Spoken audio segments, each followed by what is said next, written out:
Hey guys, tonight we're diving into something unusually ancient, unexpectedly crafty, and let's be honest, completely wild. We're talking about the shocking truth about ancient sex toys. And trust me, you're not ready. This isn't just a museum tour with a PG-13 warning. No, you're about to travel back thousands of years to find out just how creative and honestly kind of hilarious our ancestors were when it came to scratching certain itches. Spoiler, you probably won't survive this emotionally. So before you get comfortable, take a moment to like the video and subscribe, but only if you genuinely enjoy what I do here. No pressure. Also, drop your city and what time it is where you are. I always love knowing who's awake with me at weird hours. Now, dim the lights. Maybe turn on a fan for that soft background hum. And let's ease into tonight's journey together. You're crouching now, barefoot on cool stone, the air thick with dust and ancient echoes. There's no electricity here. Only the flickering glow of torchlight reflecting off cave walls in southern Europe. Lascaux, maybe, or some lesser-known but equally haunting cave system dug deep into the earth by humans long gone. You're not on a guided tour. By the way, this is more like a ghost walk with a flashlight and too many questions.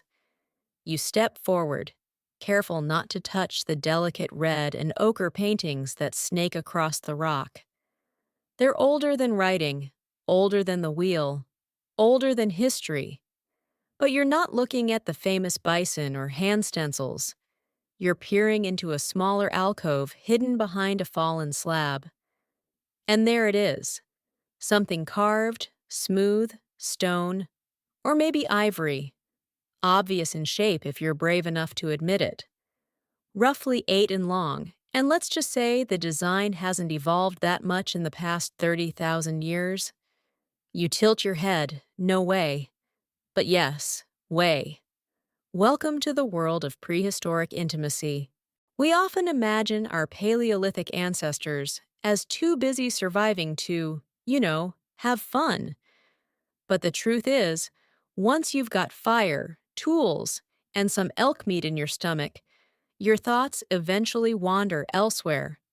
Scholars have unearthed phallic-shaped objects from caves in Germany that date back tens of thousands of years. Objects that could be ceremonial, symbolic, or, well, very personal. One in particular found in the Hohlfels cave in Germany is made of siltstone, carefully shaped and worn in all the right places. Some call it a fertility symbol, others call it a baton, and some straight up admit, yeah, it's probably a dildo. Your fingers trace the grooves almost absent-mindedly. This thing was made by hand. It took time, effort, even artistry. And someone at some point in the deep past decided this was worth keeping, maybe even burying. Maybe it was used in rituals. Maybe it was a prized possession. Or maybe it was the Paleolithic version of a guilty drawer under a pile of mammoth hides. Here's the funny part. Scholars don't agree on what these artifacts were for. One camp insists they were fertility totems or ceremonial tools. Another insists we're being prude by not calling them what they clearly are. The debate rages on, but standing here in the chill silence of a cave, it's hard to ignore how purposeful some of these designs look. Functional, even. And let's be honest, the human body hasn't changed that much. Neither have our imaginations. And speaking of imagination, it wasn't all just rock and bone. In the earliest settlements, places like Çatalhöyük in Turkey or the Gravettian layers of Eastern Europe, archaeologists have found small figurines with exaggerated curves and sensual detail. Yes, the Venus figurines. You've seen them in textbooks. Big hips, rounded breasts, faceless heads. They're often framed as fertility idols. But what if they were something more interactive? Some scholars argue they may have been early erotica, 3D art made for pleasure, not worship. Because why not both? The line between sacred and sensual was blurrier back then. These people didn't have taboos in the way we do now. There was no church saying what was sinful, no parental locks on stone tablets. What they had was nature, instincts, and a surprisingly developed toolkit.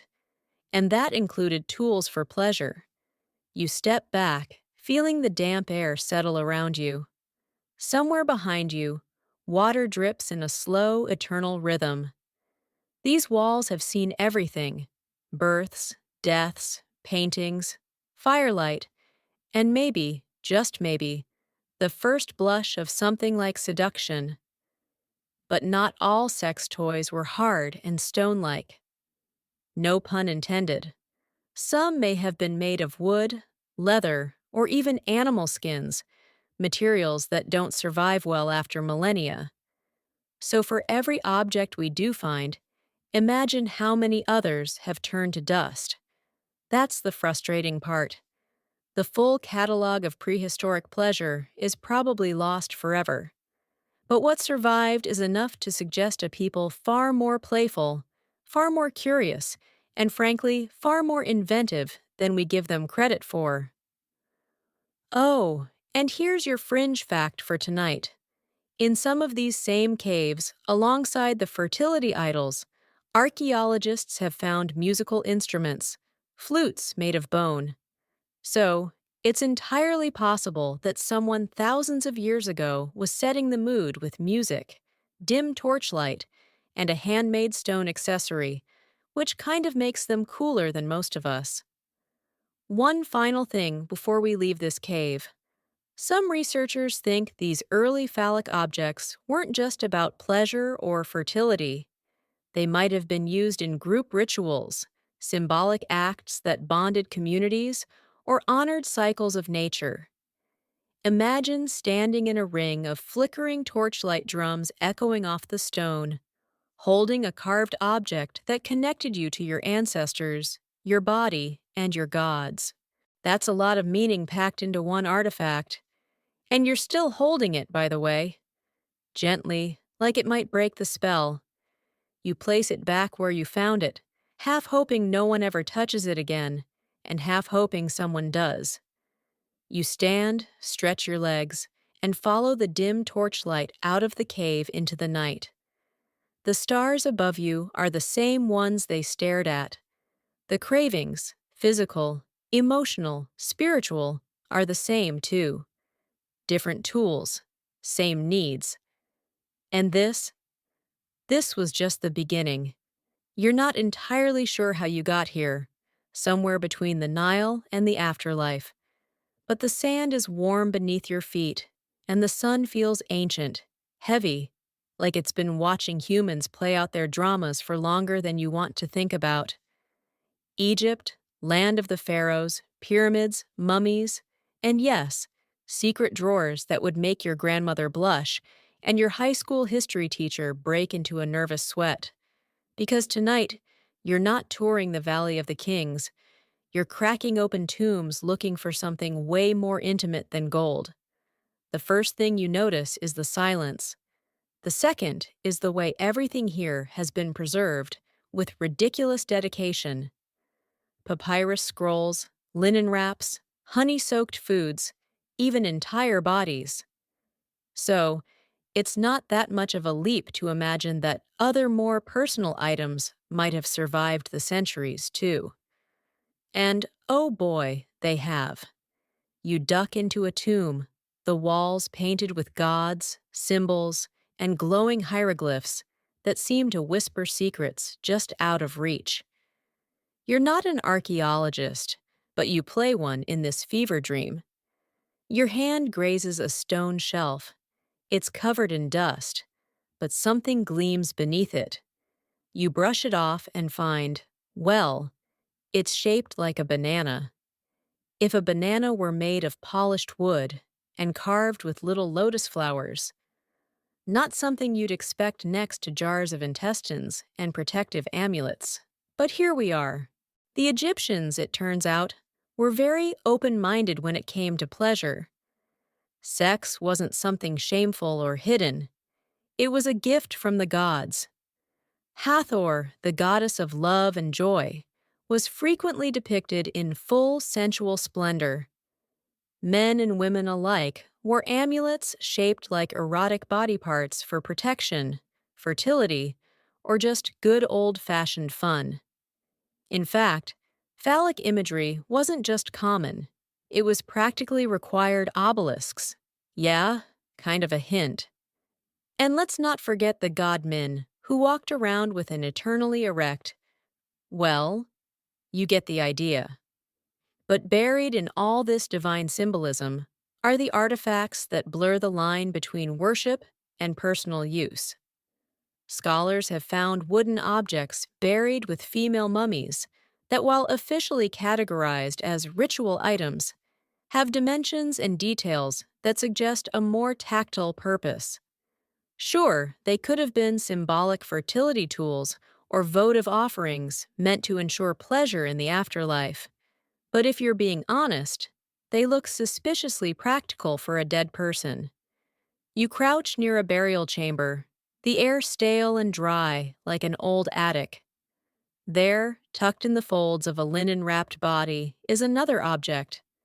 Ivory this time, smooth as river stone, cool to the touch, ornate, but not ornamental. The idea that this was a comfort item in the afterlife isn't even that far-fetched. Egyptians believed you needed everything in your tomb that you'd need in life. Food, clothes, entertainment, even company. So, why not a little pleasure? Not all ancient sex toys were for the elite either. In poorer homes, clay figurines and erotic wall art have been found that depict sexual scenes with a detail that's surprisingly modern. One particularly cheeky fresco shows two figures in a position that would make even a gymnastic coach raise an eyebrow. These weren't private, shameful things. They were part of the visual language of the time. Pleasure was everywhere from graffiti to temple carvings. And some of those temples, oh, they got explicit. And here's your fringe fact for tonight. The Egyptians used a plant called blue lotus, not just as a decoration, but as a mild hallucinogen and aphrodisiac. Picture this. You're reclining on a low couch, incense curling through the air, sipping fermented date wine with a splash of blue lotus extract. The room is dim, the music soft, and yes, your hand drifts towards something smooth and familiar in the folds of your linen robes. Don't look at me like that. The ancient world had vibes, but not everyone agrees on what these objects were meant for.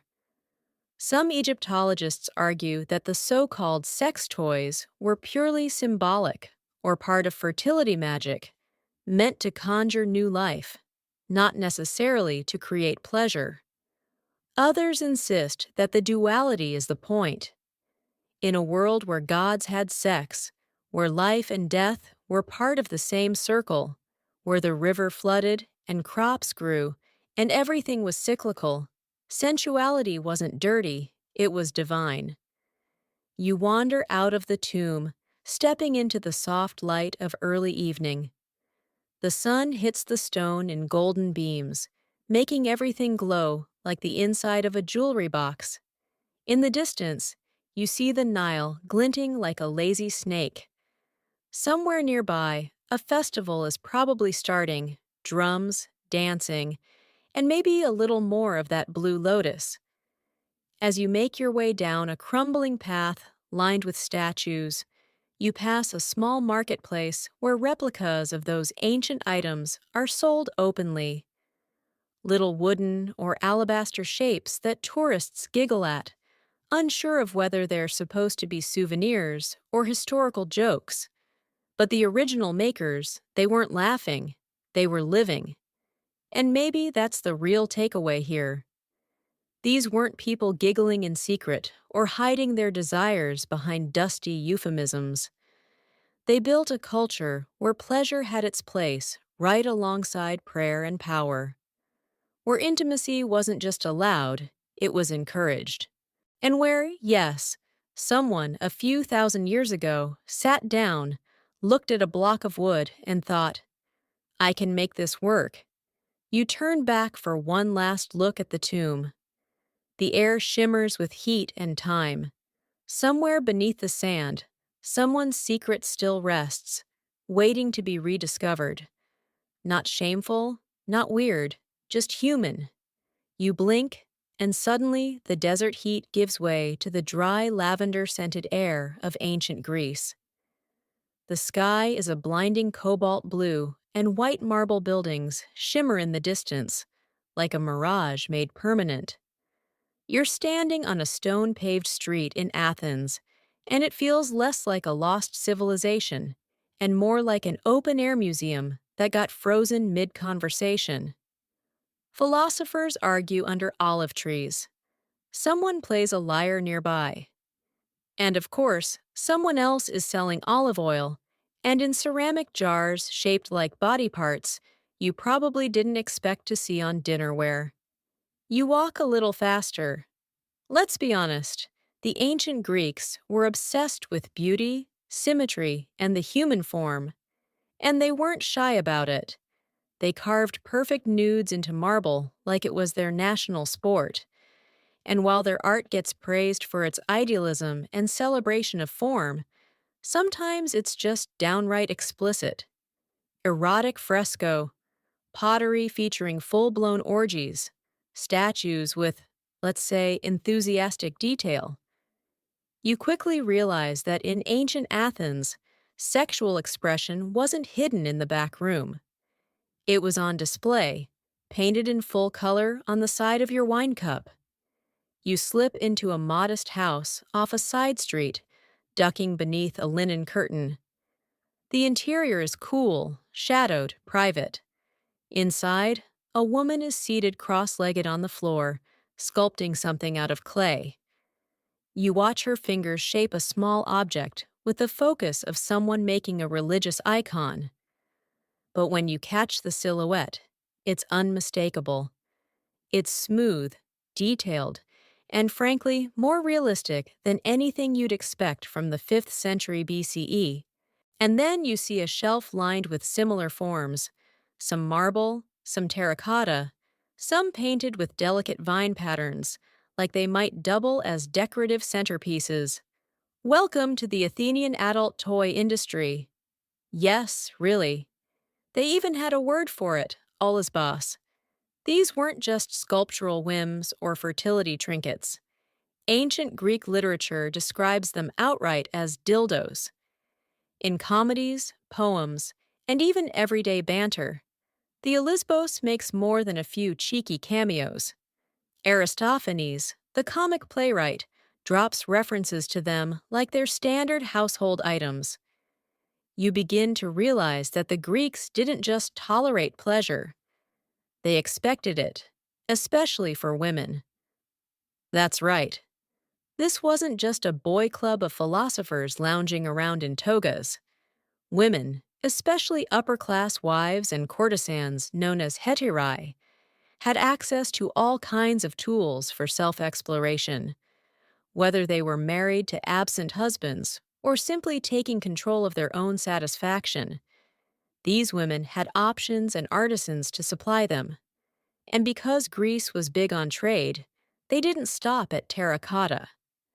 Some olisboi were imported from Lesbos and other Aegean islands, crafted out of soft leather, stuffed with wool or moss, and sometimes soaked in olive oil before use. Which raises the question, did they sell special carrying cases, travel pouches? Did someone have a favorite olive Olisbos they kept under their mattress, like a journal? You kind of hope so. You lean against the doorway, watching the potter finish her latest piece.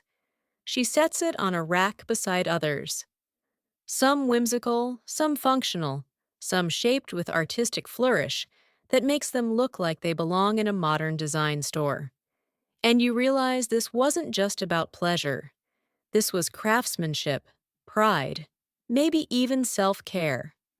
And here's tonight's historical fact. The Olisbos was so common in Greek daily life that it appeared on household items like oil flasks and even drinking vessels. You could be sipping your wine at a symposium while staring at a comically large rendering of a sex toy on the side of your cup. Cheers! Now for the fringe fact. Some scholars believe Greek women may have used bread, yes, bread, as a makeshift sex toy when other materials weren't available. Think soft-shaped loaves baked and then well repurposed. There's a specific term, Olisbocolics, which literally translates to bread dildo. Whether this was a joke, an actual item, or a commentary on resourcefulness is still debated. But either way, it tells you a lot about how open their culture was about sexuality and how creative or hungry. But not all academics agree on what the Olisbos symbolized. Was it purely for private use? Or did it also carry religious or theatrical significance? Some researchers argue that these objects may have played roles in rituals, particularly ones connected to fertility goddesses like Aphrodite or Demeter. Others think they were props in the comedic plays performed during festivals, used more for laughs than lust. Of course, it could be both. Why choose? You wander back out into the street where a procession is passing by. A festival for Dionysus, god of wine, madness, and unfiltered pleasure. Women dance with ivy crowns on their heads, carrying long wooden poles carved into unmistakable shapes. No, you're not imagining things. Those are giant phallic symbols waved proudly through the streets, like Mardi Gras floats. Because for the Greeks, eroticism wasn't taboo. It was seasonal, celebratory, sacred. You follow the procession for a while, swept up in the drums and flutes, the pounding of sandals on stone, the laughter echoing off whitewashed walls. You pass a stall where a merchant is selling tiny figurines, some explicit, others more abstract, but all with that same mischievous sparkle. It's hard not to smile. Somewhere between philosophy and orgies, the Greeks built a culture that didn't just accept sexuality, it elevated it. As the sun begins to dip behind the Acropolis, you make your way to a quiet garden, olive trees rustling gently in the warm breeze. You sit down beside a fountain and think about how different this is from the hush-hush modern attitude towards sex toys. Here they were practical, playful, even artistic. They had names, they had jokes, they had a place at the table, literally. You take one last look at the olive oil amphora nearby. Has painted figures dancing, flirting, and doing things that would definitely get you flagged on social media today. But, in ancient Greece, just another Tuesday. You've barely dusted off the olive oil amphora before the scene shifts again, like the set of a play being wheeled into place behind your back. The marble columns turn grander, more imperial. The laughter of the symposium fades into the roar of a crowd. And just like that, you're in ancient Rome, where everything is louder, richer, and unapologetically over the top. If Greece was the candle-lit dinner, Rome is the full buffet with dessert, wine, and a few extra limbs carved into the decor. You're strolling now along a cobbled street in Pompeii. Yes, that Pompeii, the one frozen in time by volcanic ash. The place where life stopped so suddenly, it left behind not just temples and bread ovens, but also a very, very revealing collection of erotic art and excess spree. You've heard the rumors. You've maybe even seen a few of the more censored museum exhibits. but nothing quite prepares you for the unfiltered honesty of Roman desire. And here's the thing, they didn't filter it. Not in their art, not in their daily lives, and certainly not in the little tools they kept tucked away in their cubicula. Those private back rooms where the real entertainment happened. You duck into one of those preserved homes, sunlight streaming in through an atrium designed to catch rainwater.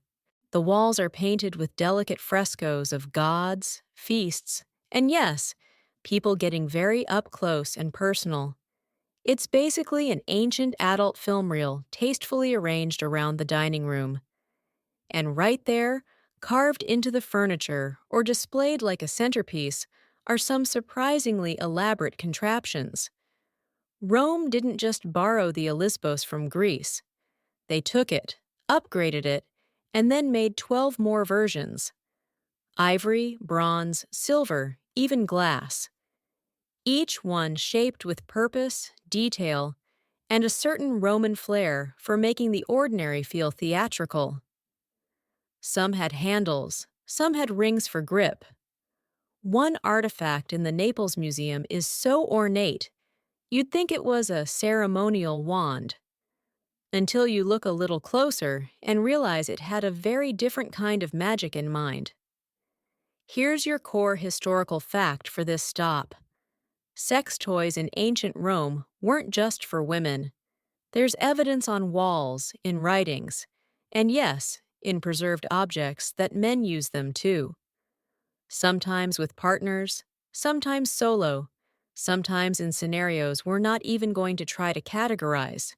Because when you live in a society where Saturnalia, a festival of chaos, lets people dress up, swap roles, and party until they forget their own names, you are going to need a few toys to match the energy. You find one in a small storage nook hidden beneath a pile of preserved textiles. It's heavier than you expect, made of bronze with two ends that suggest some engineering thought went into this. You wonder, was this custom made, commissioned? Did Roman craftsmen have catalogs? Maybe not in the modern sense, but there's solid evidence that certain brothels offered menus complete with images, so patrons could pick their fantasy like ordering lunch. And yes, some of those items included tools of pleasure.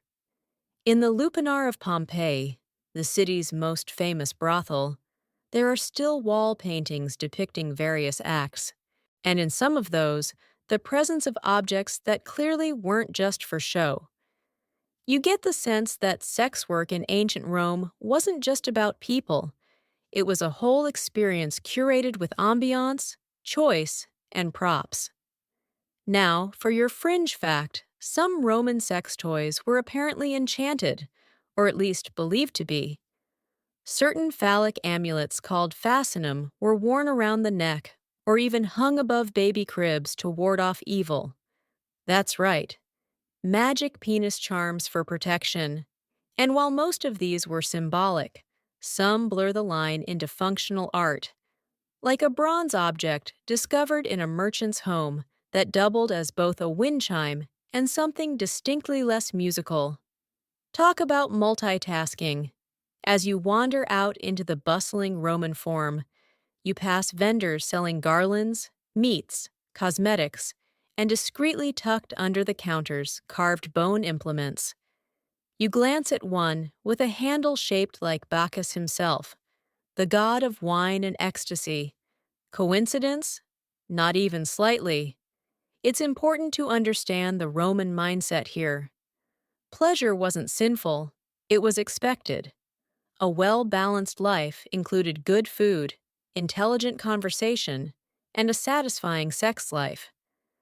Sure, they had laws and moralists who grumbled about excess, but even the most pious senators had statues of Venus lounging nude in their gardens. And let's not forget the private libraries. Yes, libraries filled with erotica. Some scrolls were so explicit they remained locked away in secret cabinets of European museums for centuries.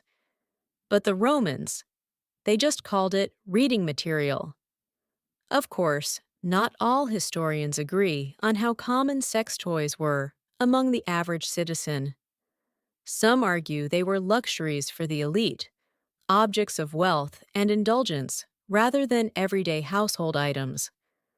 Others point to the sheer volume of erotic artifacts in places like Pompeii as evidence that these things were as normalized as hair combs or oil lamps. And maybe both are true. Maybe like today, it depended on your budget, your circle, and your willingness to visit that one weird vendor who didn't ask too many questions. You head now toward the outskirts of the city, past the baths, those massive, steamy hubs of gossip, hygiene, and low-key flirting. Even here, you notice traces. Graffiti scratched into marble walls, depicting not just names and insults, but erotic jokes and little sketches.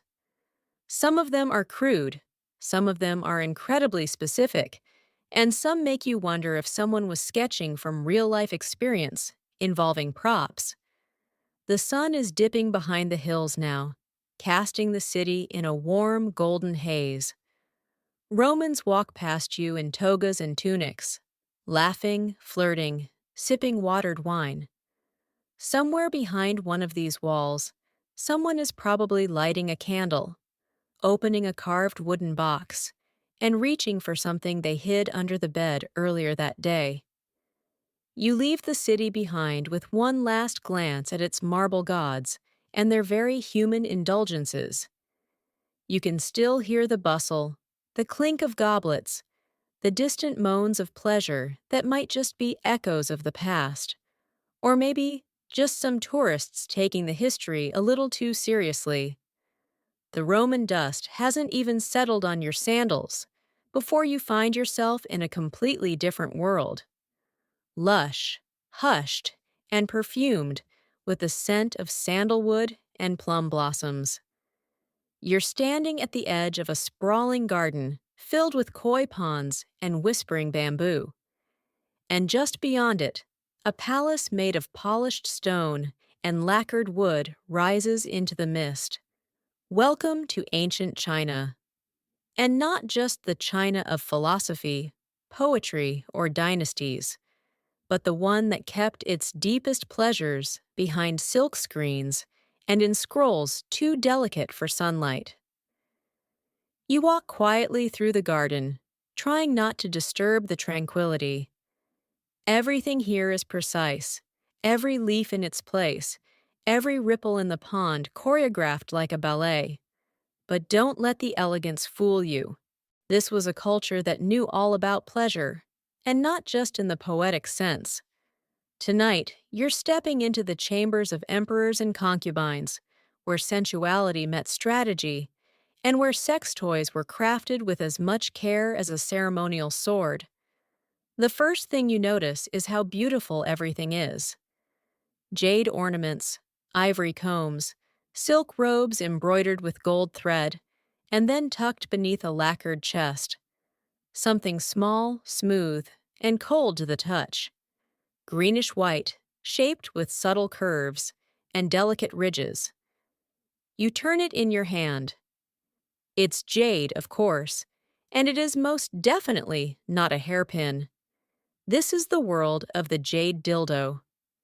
An object, both spiritual and sensual, used by the upper classes not just for stimulation, but for health, balance, and even immortality, depending on who you asked. According to some Taoist texts, sexual energy wasn't just a pastime. It was a literal life force called Jing. Preserving it, cultivating it, and directing it properly could enhance longevity and even connect you to the divine. Naturally, specialized tools were involved. And when you're a Chinese emperor with dozens, sometimes hundreds of concubines to keep you busy, you learn to pace yourself. Here's your historical fact for the night. In ancient China, sex was deeply entwined with philosophy. Taoist texts from as early as the Han Dynasty, circa 200 BCE, include entire manuals on sexual positions, techniques, and energy exchange. And they weren't just theoretical. These guides often recommended devices to stimulate or prolong the act, sometimes for the woman, sometimes for the man, sometimes for both at once. Think of them as the world's earliest pleasure-enhancing user manuals.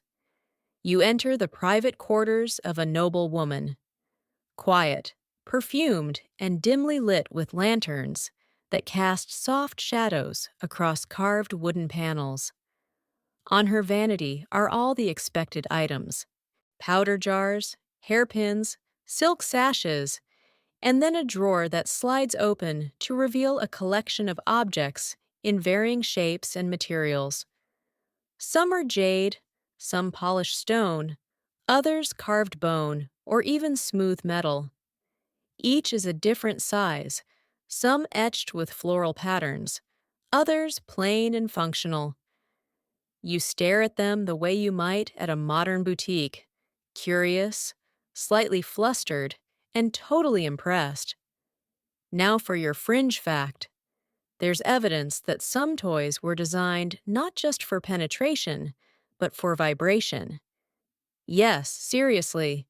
One clever design involved inserting a small bead inside a hollow chamber so that movement would cause it to rattle subtly, kind of like ancient Benoit balls.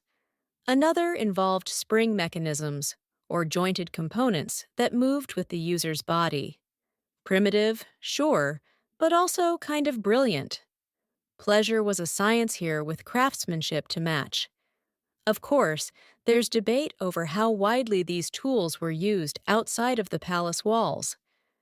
Some scholars argue that jade toys were reserved for the elite, symbols of wealth and refinement as much as anything else. Others believe simpler versions existed for commoners, made of wood or ceramic, now long decayed into the soil. Given how few artifacts survive, it's hard to know for sure, but you get the sense that where there were bodies, there were desires, and someone was finding a way to carve that desire into something tangible.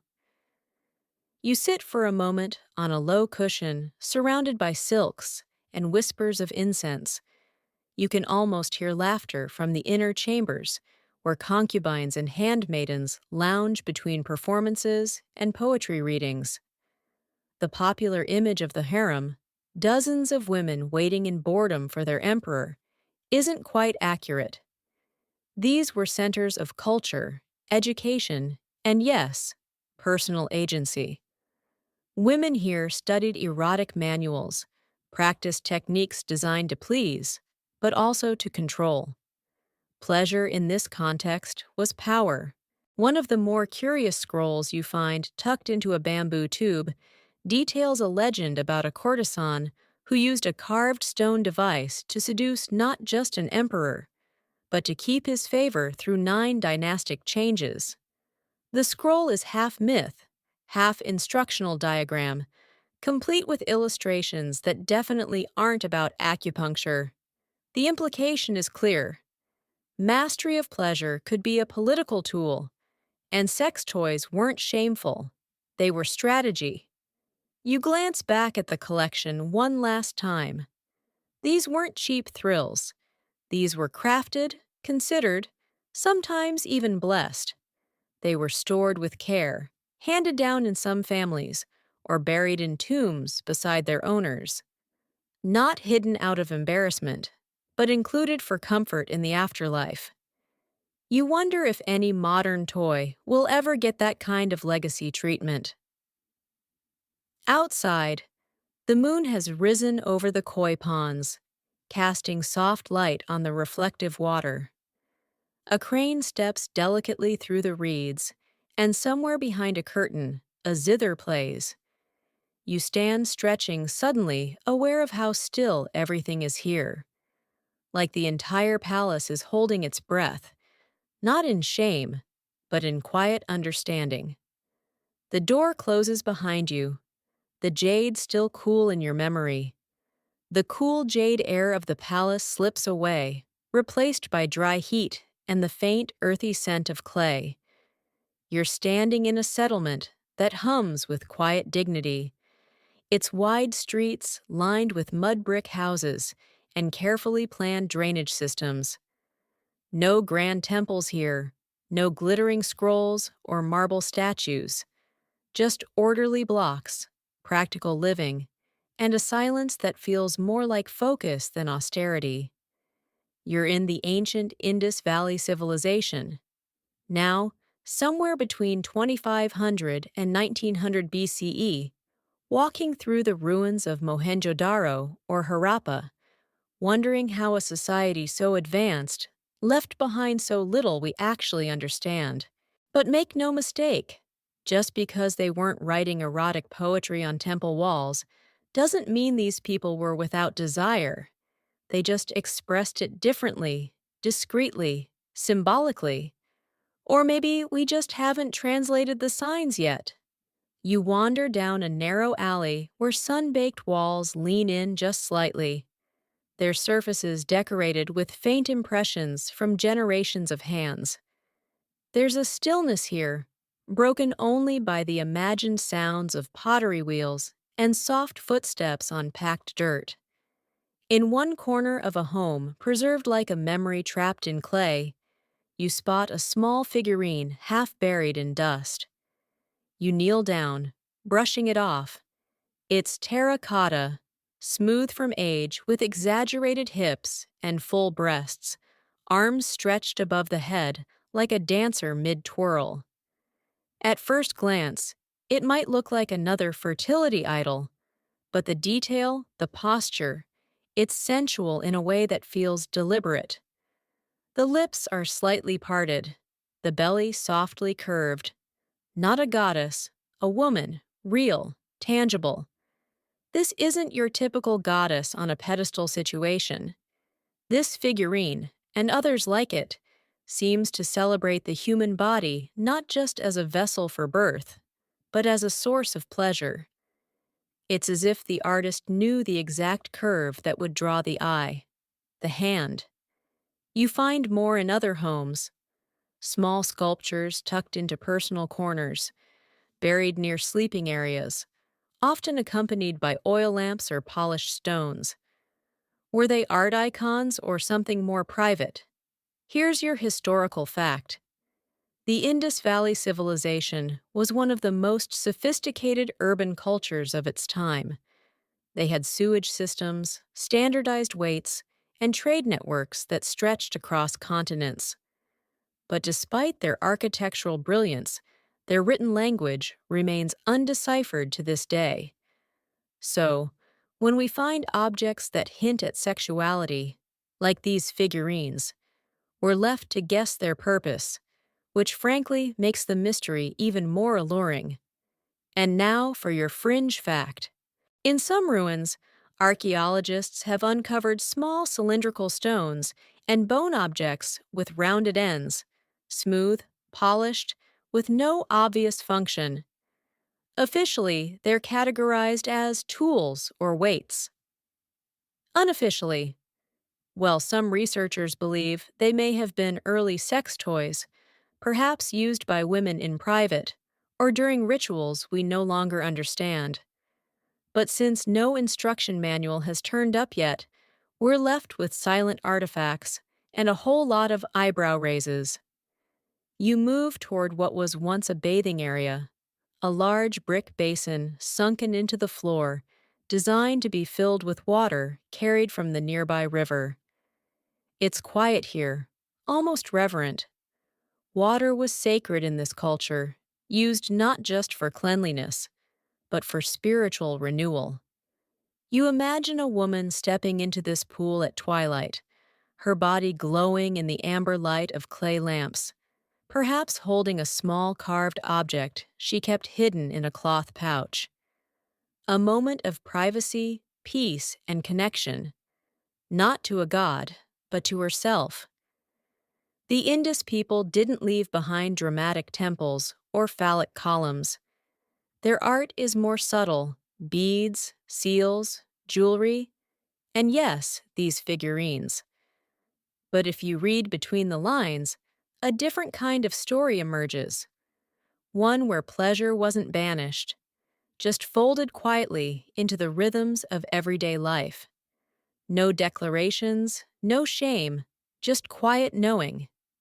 Of course, not everyone agrees. Some scholars argue that we project too much onto these objects, that calling them sex toys or erotic art is just modern fantasy. Maybe they were dolls, maybe they were offerings, maybe both. The truth is, we may never know, but when you hold one in your hand, feel the weight of it, the warmth from the sun-baked clay, it's hard not to feel the echo of someone's hand.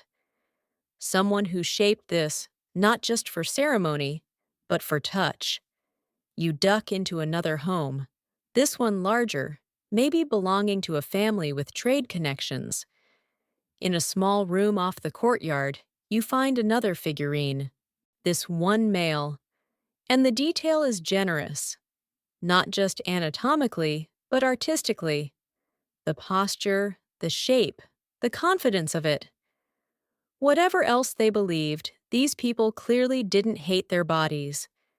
They might not have celebrated sex in grand temples like later cultures, but in the corners of their homes, it's there in clay, in gesture, in curve.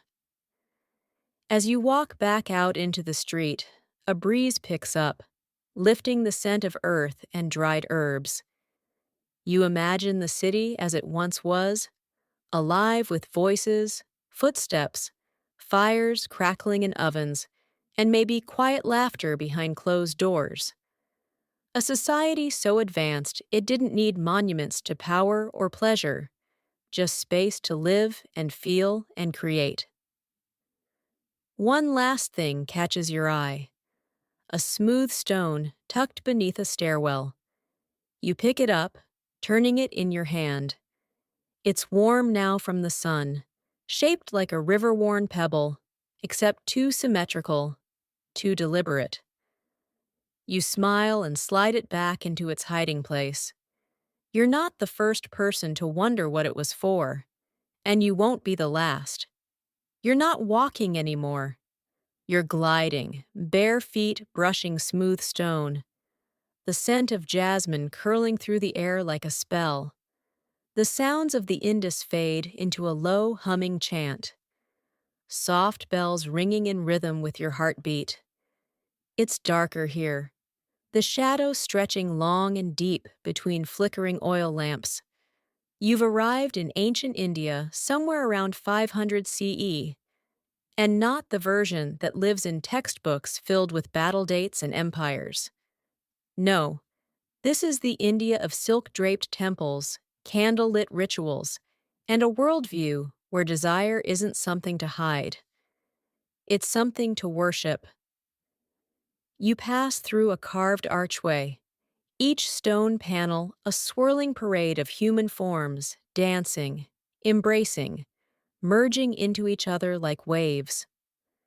Some of the figures are unmistakably sexual. Others are more suggestive, symbolic, almost teasing in how little they reveal. But all of them pulse with life. This isn't decoration, it's theology.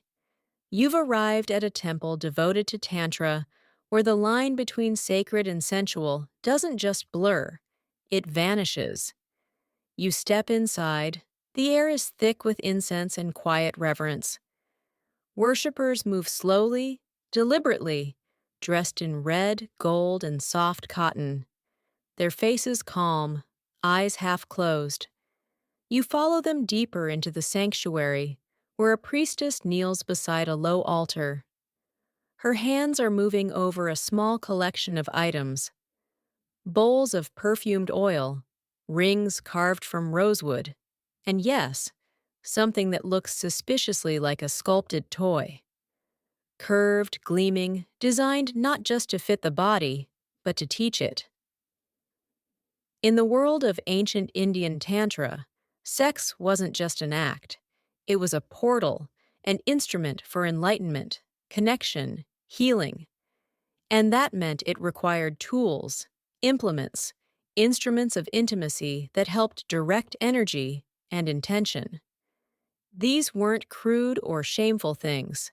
They were crafted with care and imbued with meaning. Pleasure wasn't the opposite of discipline, it was the discipline. Here's your historical fact for tonight. While the Kama Sutra gets all the press, it's just one of many classical Indian texts exploring sexuality. Another, the Ananga Ranga, dives even deeper into techniques, moods, and physical connection. These works don't just mention toys. They describe them, endorse them, and in some cases offer instructions for making them at home. There were phallic wands carved from wood or ivory, sometimes fitted with metal rings for grip and stimulation. Some were said to channel energy directly to the chakras. Others were simply for exploration. You sit cross-legged on a woven mat, watching the priestess select one of the carved tools. It's polished smooth, shaped like a shallow hook with spiral ridges along one edge.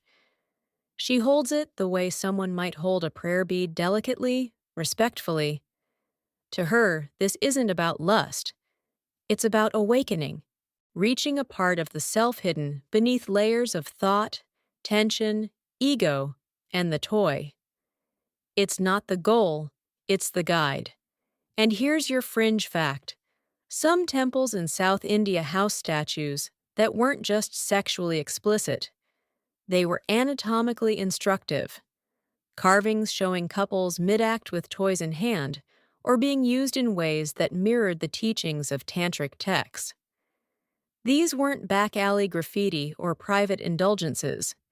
They were public, religious, even pedagogical, like illustrated manuals for achieving spiritual ecstasy through physical union.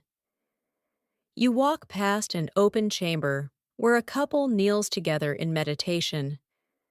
Between them lies a small wooden box, open to reveal two rounded jade spheres and a delicate wand-like object wrapped in silk. It's unclear who will use what. It doesn't matter. This practice isn't about dominance or conquest. It's about exchange, breath, intention, sensation. Every movement is deliberate. Every tool has a purpose. But not everyone agrees on the interpretation of these artifacts. Some scholars argue that the tools were symbolic only, representing inner work rather than outer action. Others say, no, these were absolutely functional. The carvings, the texts, the preserved objects all point to a culture that embraced sensuality as part of the divine experience. Not dirty, not secret, sacred. You pause near the set of scrolls written in Sanskrit, unfurled beneath a golden statue of Shiva and Shakti, locked in an eternal embrace. The ink describes not just positions and techniques, but the ideal materials for stimulation, cool stone for awakening, heated bronze for grounding, aromatic oils with powdered pearl to calm the inner fire. It's less of a sex manual and more of a sensory grimoire. One passage suggests placing a small ring of sandalwood at the base of the phallus to prolong the wind of joy. Another describes inserting smooth beads along the vaginal canal to sing the music of the womb. That line sticks with you, not because it's graphic, but because it's poetic. Like the body itself is an instrument, and toys are just different ways to play it. You wander towards the temple courtyard where dancers move in slow arcs, their bodies painting invisible shapes in the warm dusk air. You recognize some of the gestures from the carvings, the arch of the spine, the curl of the fingers, the tilt of the head. Everything here is layered with meaning.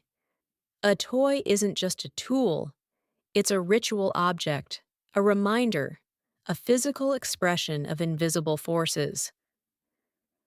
Outside the temple gates, merchants sell bundles of herbs, rose petals, and delicately wrapped objects made of polished wood and stone. Some are obvious, others look like sculpture. Curved loops, spirals, and coils that seem abstract until you hold them. Then your body understands what your brain can't quite articulate. As the sun sets, casting the temple in golden firelight, you realize something. This wasn't about performance. It wasn't about shame or spectacle. It was about being present fully, sensually, spiritually. The toys were never the focus.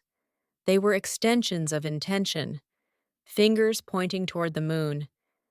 You take one last look back as the temple bells begin to chime, and for a moment, you understand why they carved pleasure into stone. Because it was eternal. The scent changes before the scenery does. Cooler, sharper, tinged with cedarwood, and something floral beneath the surface. You're no longer surrounded by stone temples or clay brick courtyards. Now there's paper, silk, polished pine floors, and a hush that feels deeper than silence. You've just slipped into ancient Japan, somewhere between the Heian and Edo periods, where refinement is everything. But beneath that perfection lies a quiet, elegant kind of mischief. And yes, even here in the land of poetry, tea ceremonies, and rigid etiquette, there were tools of pleasure, exquisitely made, quietly used. You move through a narrow corridor lit by the soft glow of hanging lanterns. A rice paper door slides open, and inside a room appears like a painting tatami mats. A lacquered screen painted with cranes in flight. A low writing desk with brushes still wet with ink. And on the windowsill, arranged as casually as flower petals. A set of objects so discreet you almost miss their purpose. A curved ivory rod, smooth as river glass. A string of silk-tied ceramic beads. A tiny wooden box that opens to reveal two polished spheres nestled in velvet. All made with astonishing craftsmanship. So beautiful, in fact, that it takes you a moment to realize what you're looking at. Because in this world, function and artistry are never separated. Even the most intimate tools are designed to be beautiful.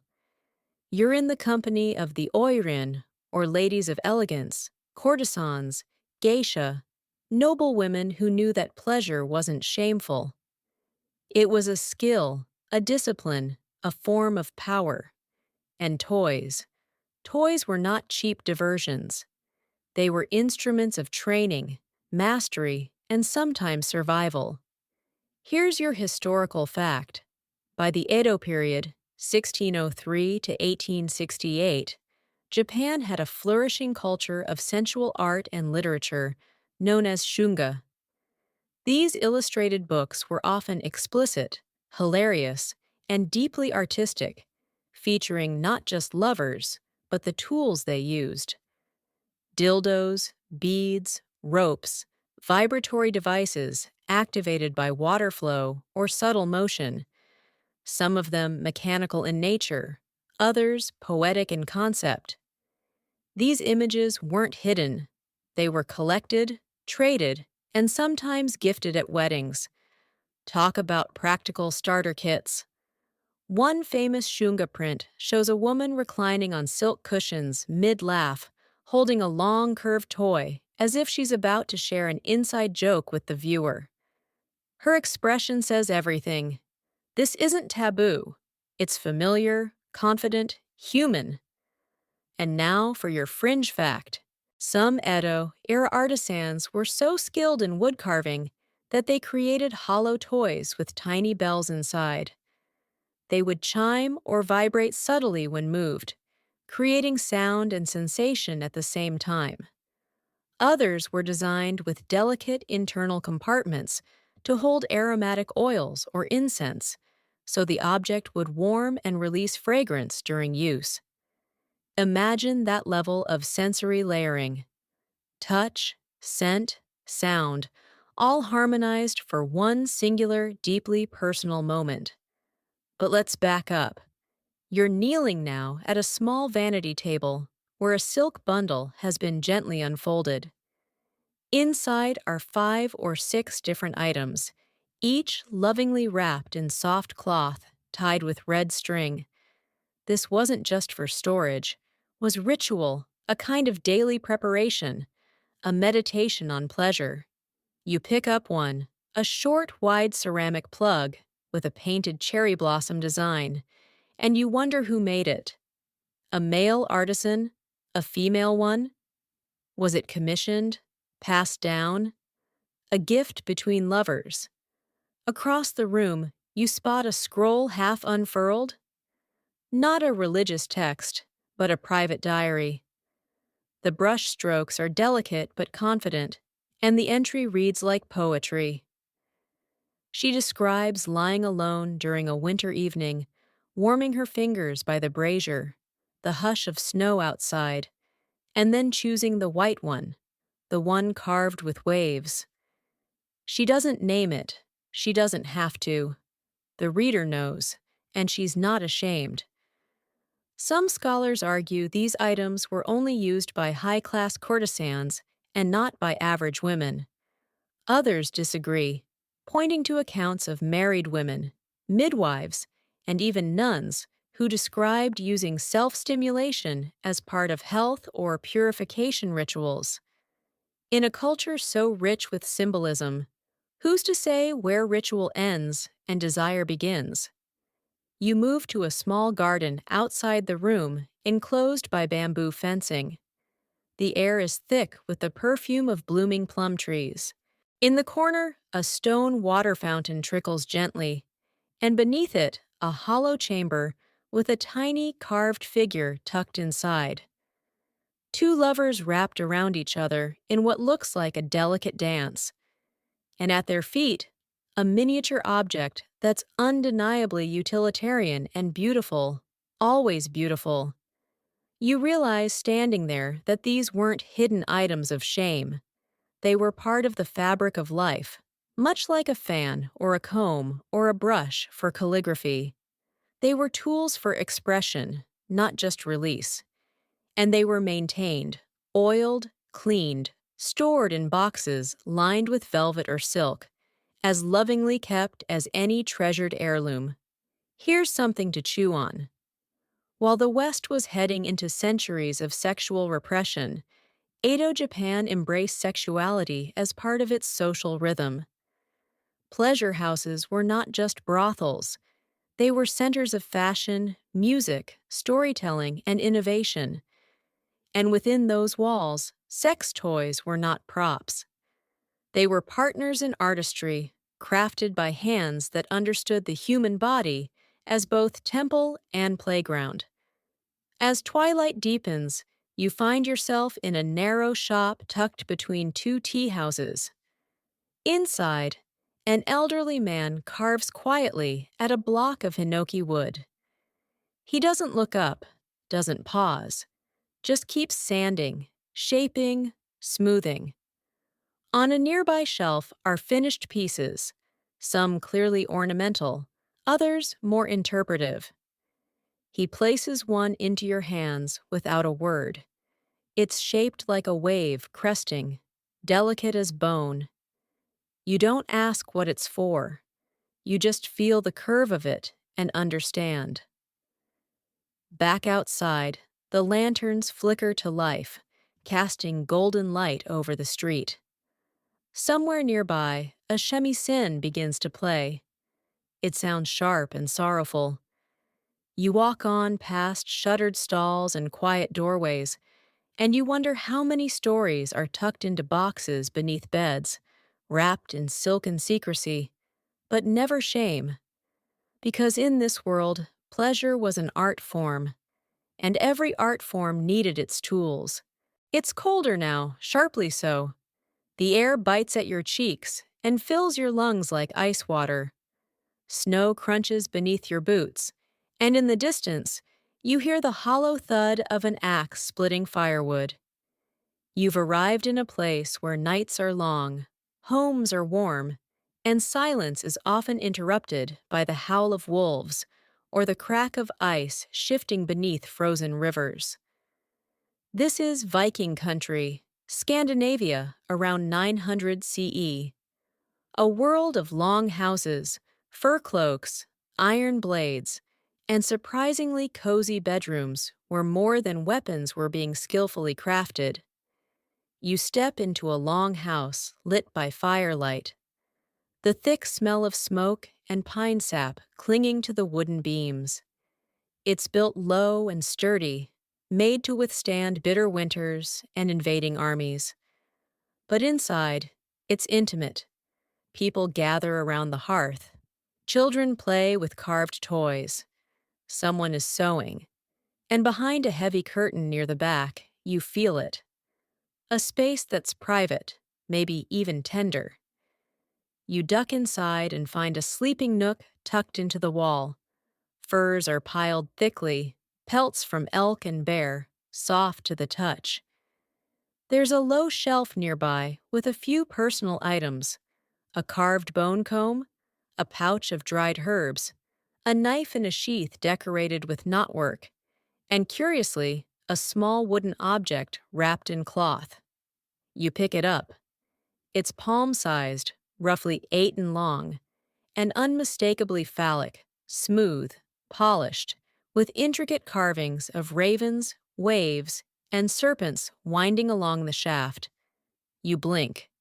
This isn't a joke or a prank left by bored warriors. This is an object of craft, possibly even devotion. Here's your historical fact. While there's limited direct archaeological evidence of sex toys in Norse societies, there have been finds like the 9th century carved wooden object discovered in Denmark that bore the unmistakable shape and scale of a functional dildo. Of course, when it was found, scholars danced around the obvious, calling it a weaving tool or a ritual object. But eventually, the public consensus won out. It was a sex toy, and a beautiful one at that. Now, your fringe fact for the night. Norse sagas and poetry, especially the more irreverent ones, often included vivid references to sexual acts, jokes, and insults that hinted at self-pleasure. Some sources even suggest that warriors, when away on long voyages, would carve their own tools for keeping company. It makes sense. You're on a long boat for weeks. No land in sight and nothing to do but row, drink, and carve. Why not pass the time with something useful? You crouch near the hearth, watching a woman run her fingers over a half-finished piece of birchwood. She's not hiding what she's making. It's clearly shaped for pleasure, and she smooths the edges with care. Her expression is calm, focused. It's a winter's night project, just like knitting, just like carving runes. Only this one might get tucked beneath the furs and not spoken of directly, except in the knowing glance between lovers. And yes, Vikings had lovers, passionate ones. The sagas speak of desire, jealousy, and bedroom hijinks that read more like soap operas than battle reports. Women had power here, not always politically, but sexually. A woman could initiate divorce, she could own property, and in the right household, she could absolutely own a carved wooden toy without shame. Of course, scholars argue over whether these objects were common or rare luxuries. Some claim the scarcity of artifacts proves they weren't widely used. Others point to the perishability of the materials, wood, leather, bone, and suggest that many such items simply rotted away with time. The harsh climate preserved some things, yes, but even ice can't keep a secret forever. Back inside the longhouse, the fire has been stoked higher. The children are asleep. The adults drink mead from horned cups, laughing in low voices wrapped in warmth. You spot a small box tucked beneath a fur pile, decorated with carved knotwork. Inside are more items: a small vial of scented oil, a leather strap with polished stones, and another toy. This one's slimmer, more delicate, clearly designed for comfort and discretion. You realize something here. This culture, often painted as brutal and war-obsessed, had softness, sensuality, time for connection. Even in the dead of winter, especially in the dead of winter, long nights needed warmth. They needed touch. And if someone had to carve that warmth from a chunk of yew or birch, so be it. One story drifts to mind, half history, half legend, of a Viking shield maiden who never married, but was rumored to have kept her own set of carved companions passed down from her mother. Some say they were engraved with runes for fertility. Others say protection. Maybe both, because in the Norse world, magic and pleasure weren't far apart. Both required intention. Both involved ritual. And both could leave you breathless. You step outside for a moment, breath rising in white curls. The stars above are hard, bright, almost metallic in the deep sky. Somewhere across the frozen hills, wolves are calling. But inside the long house, behind thick fur and stronger spirits, there's laughter and warmth and secrets hidden beneath beds made of pine and pelt. You take one last look at the object still in your hand. It's warm now, shaped by time and touch. You slide it gently back into its cloth, tucking it where it was found. Not out of embarrassment, but out of respect. This wasn't a novelty. It was a necessity. You don't arrive with a flash this time, more like a slow fade into fog. The world around you thickens with mist. The air smells of wet moss and wood smoke, and your boots now sink slightly into damp, grassy earth. You've stepped into the lands of the ancient Celts, not the fantasy version filled with druids and sparkly robes, but the real earthy wild one, where life pulsed in rhythm with nature and magic, wasn't something you read about in scrolls. It was in the wind, in the stones, in the blood.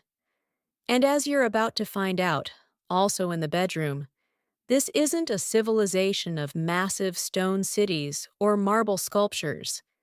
It's a culture of hill forts, sacred groves, and oak-beamed homes huddled against the cold.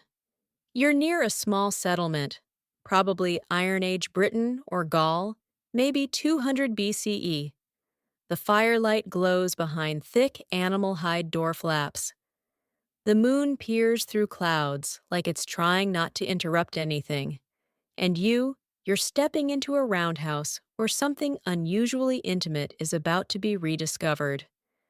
Inside the space is circular, warm, and alive with scent. Heather smoke, cured meat, something musky and herbal. The walls are hung with tools and charms, feathers tied with red thread, small bone tokens clinking gently in the draft. A woman sits near the central hearth, grinding something in a stone bowl, not food, resin, mixed with oil. She dips her fingers in and rubs the mixture on the carved object sitting beside her. Your eyes pause on it. It's made of dark polished wood, clearly shaped, clearly functional. You kneel down, pretending to examine the fire, but your eyes are drawn to the object again. Its surface is etched with spirals and symbols, ancient ones probably solar. It's not a casual carving. It's ceremonial and intimate.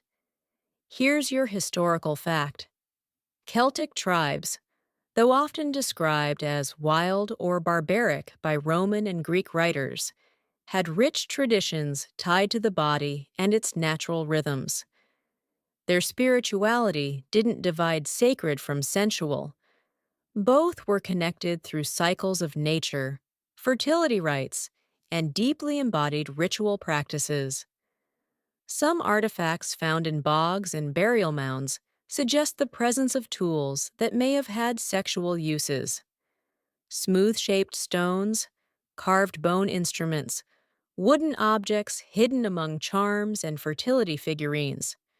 Of course, historians usually label these things as amulets, batons, or ritual rods.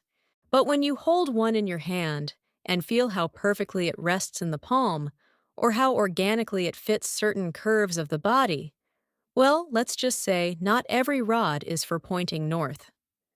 Now, for your fringe fact, some early Irish myths reference magical rods, or staffs, that could restore passion, awaken slumbering hearts, or even stir the womb to song. While usually cloaked in metaphor, these descriptions get suspiciously specific. One Welsh poem from the medieval period refers to the silver hook that curls like the moon and draws pleasure from shadow. Poetic, sure, but if you saw one of those tucked in a Celtic grave, you'd be hard-pressed not to raise an eyebrow.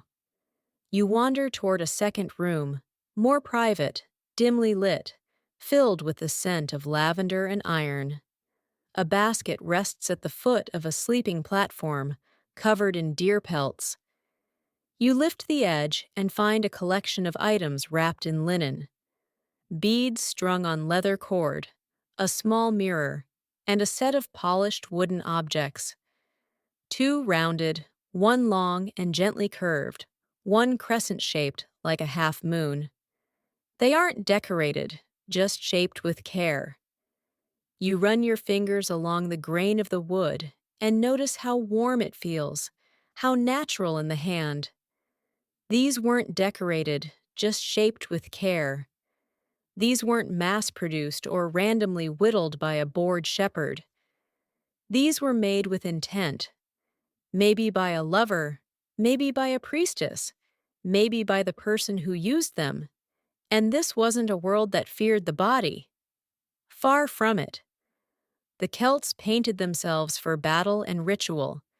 They bathed in sacred springs. Their gods and goddesses were sensual beings, like a goddess of summer, love, and by some accounts, sexual healing. One festival in her honor involved nude bathing and whispered invocations by moonlight. Sound familiar? Some scholars believe Celtic sexual culture was more open and egalitarian than many later societies. There are accounts, albeit filtered through Roman judgment, of Celtic women initiating relationships, owning property, even divorcing their husbands if they weren't satisfied in bed. Not exactly the uptight forest people they're often made out to be. As you sit near the fire again, the woman finishes oiling the carved object and places it gently in a leather pouch, tying it shut with a small feather tucked beneath the knot. She doesn't hide it. She doesn't even look around. It's part of her evening, like tending the fire or brushing her hair. There's no embarrassment here, just ritual. You step outside, the mist has thickened. Across the clearing, a stone circle looms half visible, its surface slick with rain. It was probably a site for ceremonies, harvest rites, maybe even coupling under the stars. Who knows? Some believe the stones align with solstices and lunar cycles. Others think they were fertility sites. One theory suggests that couples would perform symbolic unions there during seasonal festivals, possibly using carved implements blessed by druids or midwives. And that brings us to one final curiosity. Some modern-day archaeologists have started to reconsider wand artifacts found near ancient Celtic burial sites. Not just because of their shape, but because of wear patterns. Smooth tips, rounded handles, sometimes even traces of plant resin or wax. Not something you'd expect from a ceremonial stick, unless it was used well ceremonially and personally. The Celts didn't leave behind many written records. The Romans took care of that. But in their streets, symbols, and surviving objects, you can feel the hum of a culture that didn't split the body from the soul.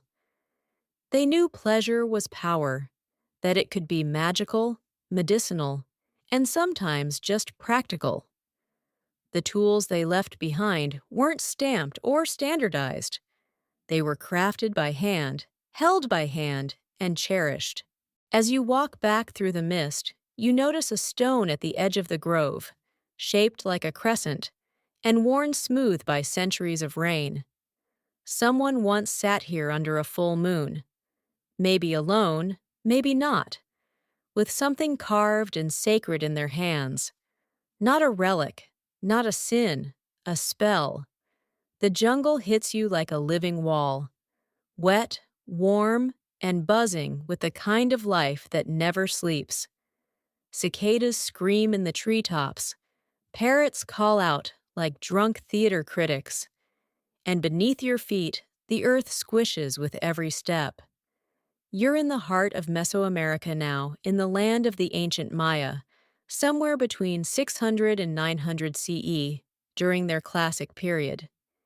And yes, you're here for the temples, the glyphs, the precision calendars, but also for something a little more personal. Because hidden in the shadows of pyramids and ball courts, behind layers of ceremony and astronomy, there's another story pulsing beneath the surface. One that's very much of the body. You're standing at the edge of a stone platform, the remains of what was once a palace complex. Thick vines wrap around crumbled pillars. Lizards sunbathe on mossy steps. And inside one of the half-preserved rooms, behind a wall of faded murals, is something you didn't expect. A shallow niche carved into the stone like a personal shelf. In it, a clay pot sealed with hardened resin. You crack it open gently and find wrapped in woven palm leaves a small ceramic object oval, smooth with the faintest impression of ridges around the edge. You pause unsure, but then you hold it in your hand, and your brain catches up with your instincts. This wasn't used for grinding corn. Here's your historical fact.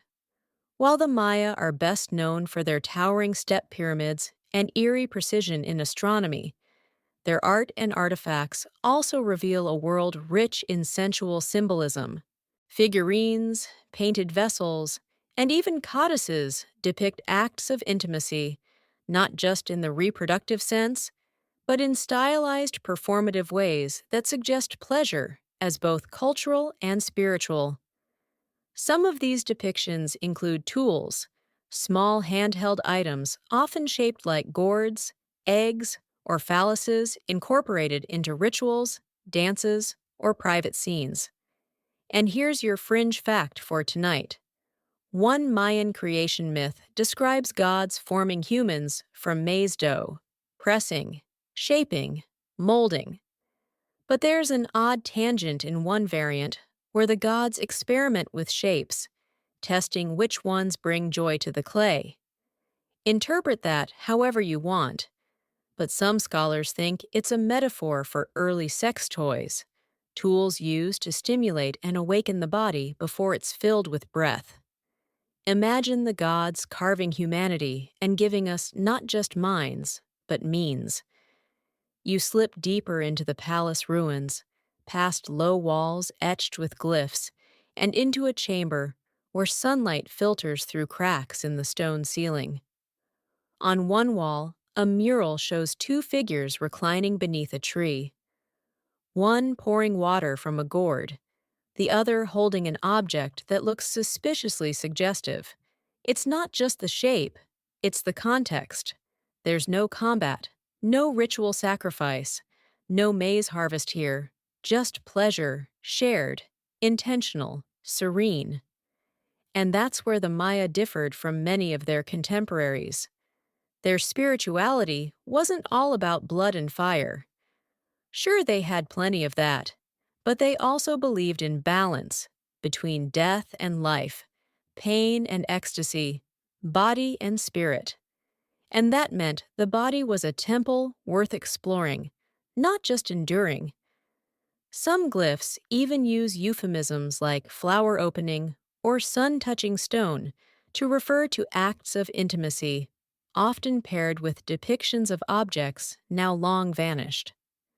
Of course, mainstream archaeologists are still hesitant to label these objects as sex toys. Official reports describe ritual instruments, cultural figurines, or votive artifacts. But you're standing in a room where a series of carved bone tubes lie tucked beneath a bed platform, all smoothed at one end, some still bearing faint traces of resin or red ochre. These weren't used for music, at least not the kind you play out loud.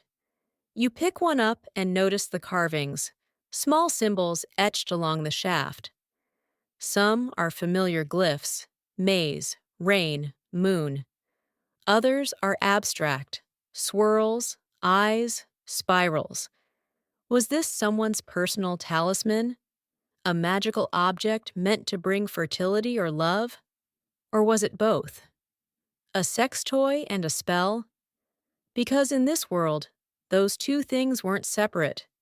You step outside the jungle buzzing louder now.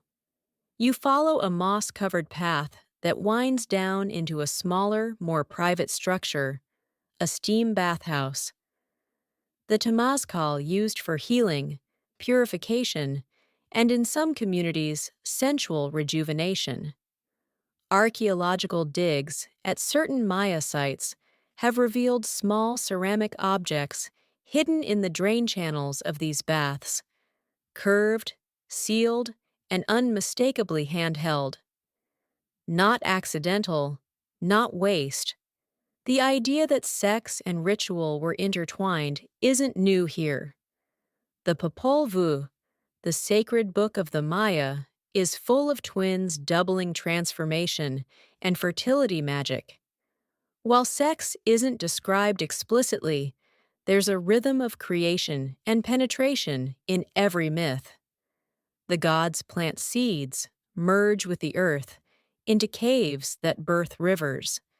It's metaphoric, sure, but the metaphors are stacked high like a sculpture of subtle smirks.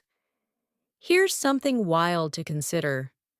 Some modern scholars believe that elite women in Maya courts may have had personal pleasure items carved from polished jade, bone, or volcanic stone.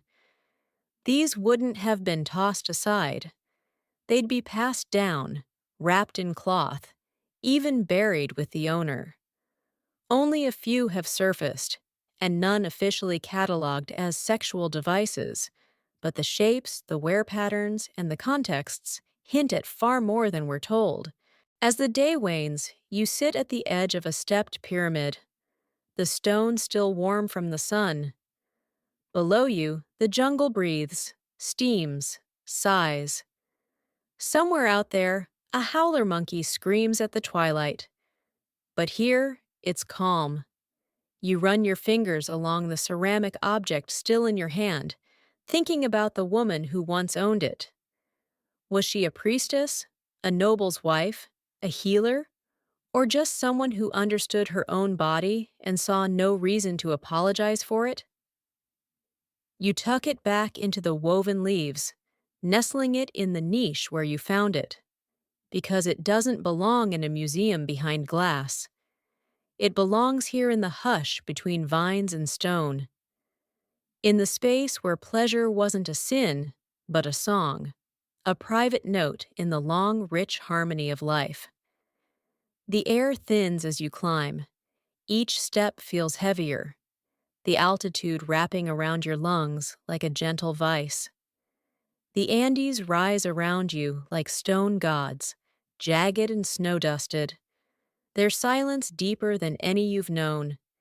You're in the highlands of ancient Peru now, the realm of the Inca, masters of mountains, engineers of impossible cities, and as you are about to discover, surprisingly enthusiastic participants in the long-standing global tradition of sensual creativity.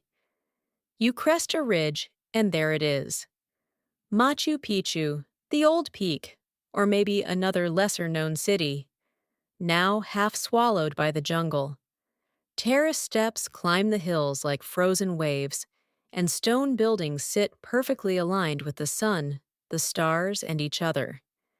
You feel it right away.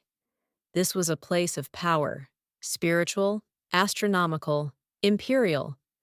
But just beyond the main plazas and ceremonial baths, hidden in more intimate spaces, the human story peeks through.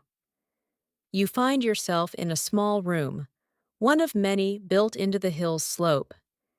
Inside is a clay vessel, beautifully glazed in earth tones with a rounded body and a neck that flares like a trumpet. But when you tilt it just right, the light reveals a scene painted along its surface. Two figures engaged in a very specific act of intimacy with detailed anatomical accuracy and absolutely zero attempt at modesty. You blink, adjust your grip, and yep, there it is. And more. In the foreground of the scene, a third figure is holding what looks suspiciously like a tool, long curved with a bulbous end. This is not abstract. This is not subtle. Congratulations. You've just discovered the world of erotic mochi pottery, and it's about to change how you see pre-Columbian South America forever. Here's your historical fact.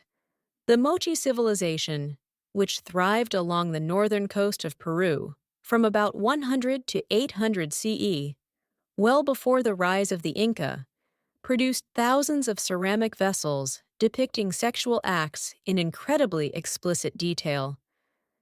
These weren't just one-offs. They were mass-produced in workshops, distributed widely, and found in elite graves. Some are humorous, some clinical, some deeply spiritual. Many show the use of tools, both internal and external, handled with skill, intent, and sometimes unmistakable joy. You sit down on a stone ledge, cradling another vessel just uncovered from a dusty alcove.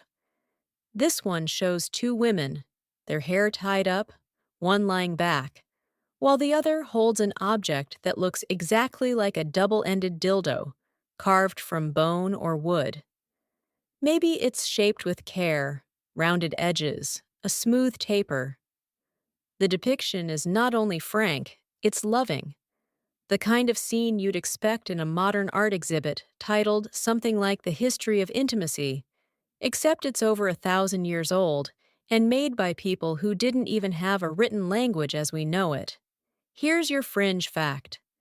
Some of these pots show what can only be described as ancient kink, bondage, group sex, and even what appear to be religious rituals involving the insertion of objects as offerings or spiritual acts. And while this might sound shocking in Moche cosmology, the body and its fluids were part of the sacred cycle.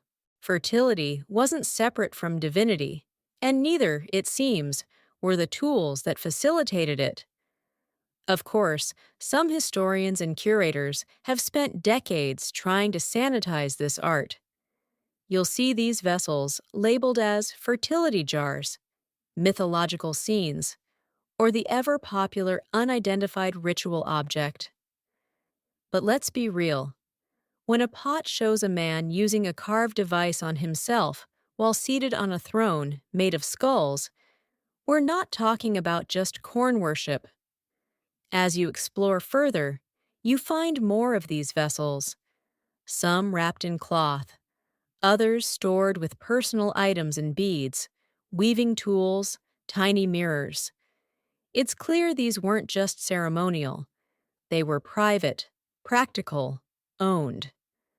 The Inca, who came later, weren't quite as open about it. Their empire was more rigid, their public art less graphic, but behind closed doors, well, let's just say the Spanish conquistadors were scandalized by the freedom with which Andean women discussed sex and bodily pleasure. Some reports describe devotional tools kept by priestesses at some temples, made of gold or polished stone, shaped like animals or gods, but with obvious dual purposes. You step into a small home, half collapsed now, but once part of a family compound. The walls are bare, but a stone shelf remains intact. On it, you find a carved gourd sealed with wax. You break it open carefully, and inside, nestled in woven alpaca wool, are three items: a bone comb, a tiny pouch of coca leaves, and a slender phallic shape carved from polished obsidian. Cold, smooth, perfectly balanced. There's no mistaking it. Someone once held this with reverence. You wonder about the woman who owned it. Was she a noble's wife left alone during campaigns? A weaver creating textiles so fine they were used as currency?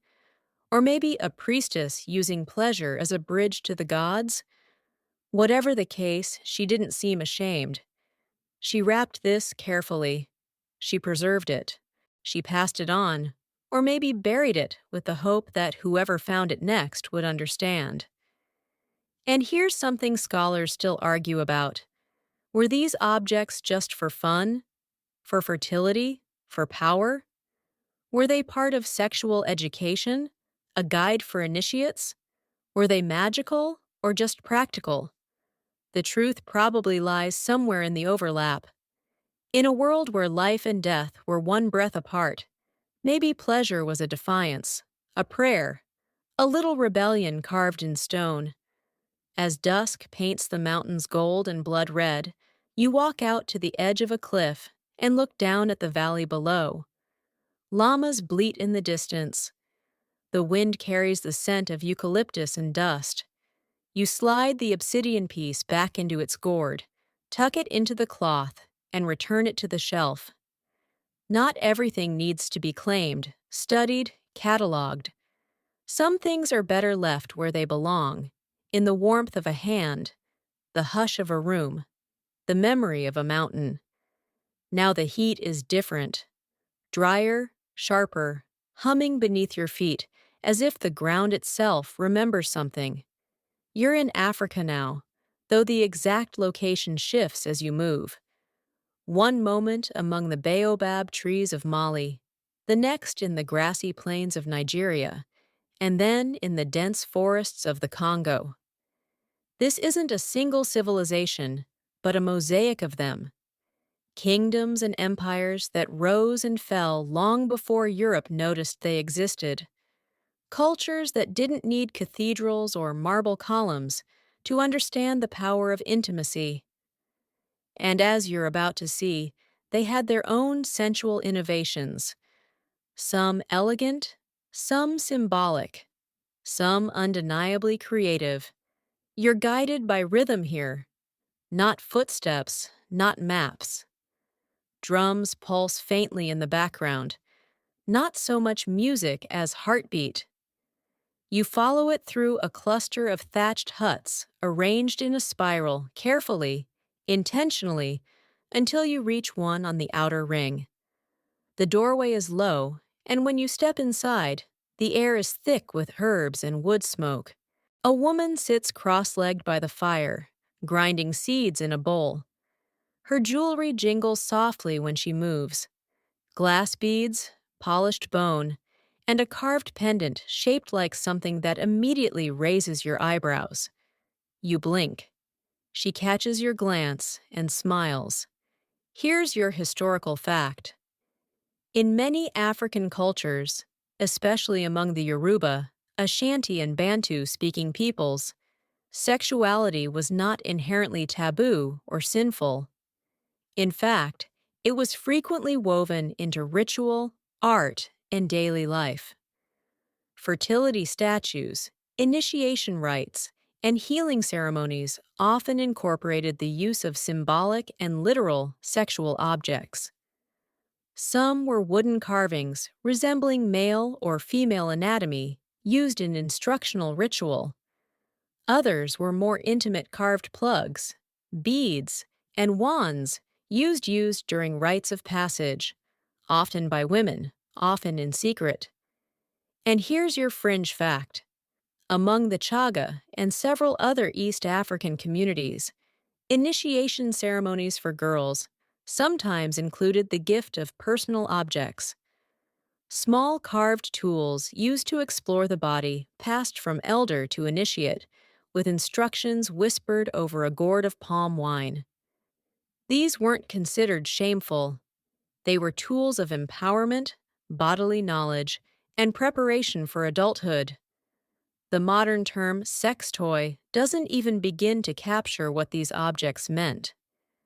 You crouch near a woven mat where a cloth bundle rests, wrapped tightly in dyed fabric. Inside, a collection of items, carved ivory, shaped wood, stones smoothed by water, and a few objects so delicately crafted they could pass as art pieces in a gallery. One is shaped like a snake coiled in a circle. Another resembles a crescent moon. The materials vary: ebony, soapstone, even hammered copper. Each is worn from use, not display. You pick up one carved from dark wood, about the length of your forearm, heavy, polished to a mirror shine. Along its sides, patterns have been etched: spirals, eyes, small figures dancing in a ring. It's unmistakably phallic, but also strangely abstract, like it's meant to be more than it appears. And maybe it is. You learn that this particular piece belonged to a midwife used during labor and healing, but also for personal ceremony. It wasn't hidden. It was hung on the wall beside her tools. Outside, under the shade of a large acacia tree, another woman teaches a group of girls. They sit in a circle, giggling, listening, learning. She holds up objects as she speaks, not textbooks, but carvings. This is sex education, ancient style, direct, honest, and deeply rooted in cultural respect for the body. No diagrams, no shame, just the tools, the knowledge, and the understanding that pleasure and power often walk hand in hand. Some of the objects are surprisingly complex, like a set of interlocking rings carved from bone, meant to be worn during foreplay to heighten sensation, or possibly as symbolic gestures in ritual dances. Others are more direct, elongated shapes with curved ends meant to stimulate specific areas. Some have small bells attached that chime faintly when moved. One even contains a hollow section filled with dried seeds, rattling like a maraca, sound of sensation. You discover a tale passed from grandmother to granddaughter about a queen who possessed a golden wand carved from a sacred tree struck by lightning. It was said to have healing powers, but also to bring dreams of fire and sweetness. When she died, it was buried with her, wrapped in leopard skin and sealed in a clay jar. Some say it was just a symbol of power. Others say it was her favorite possession, maybe both. Of course, the modern archaeological record often fails to capture this. Many of these objects were carved from organic materials: wood, leather, plant fiber, that didn't survive the centuries. And even when they were preserved, their purpose is often mislabeled, described blandly as ritual artifact or unknown use, which is a little ironic considering how clear the shapes often are. It's not that the truth isn't visible, it's that we haven't always been ready to see it. And that brings us to the debate.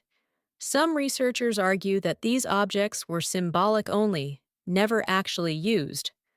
Others, especially those from within the cultures being studied, push back hard. They argue that dismissing these items as just art or purely ceremonial is its own form of cultural blindness, because in these communities, the line between sacred and sensual didn't exist the way it does in post-colonial interpretations. An object could be beautiful, spiritual, and intensely pleasurable. You step into another home. This one's smaller, quieter. An elder sits beside a window, weaving a new cloth. She doesn't speak, but she gestures to a small woven basket in the corner. Inside are items wrapped in red cloth, oil jars, beads, and one long thin tool carved from ivory. You recognize the shape. It's not dramatic. It's subtle, elegant, curved like a question mark. She nods slowly, like she knows what you're thinking.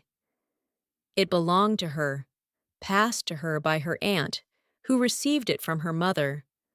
4 generations of pleasure, of healing, of knowing the body, not as a burden, but as a gift. As dusk settles over the village, the drums begin again, soft at first, then rising in rhythm. Not for war, not for mourning, but for celebration. A wedding, maybe, or a harvest. You can't be sure, but you know this. Somewhere someone will dance with an object beneath their clothing that no one sees. But that holds a story, a ritual, a rite. You leave the village with the echo of drums behind you, the smell of fire and jasmine clinging to your clothes.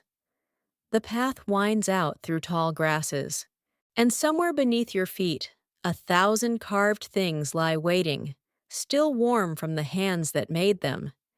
You blink and the green disappears. The jungle, the drum, the warm earth under your feet, all gone in a blink.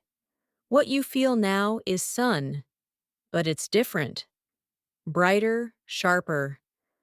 The light bounces off red earth and sandstone ridges, illuminating a land that feels ancient in its very bones. You've arrived in Australia long before the Europeans, before maps, before even time as we understand it.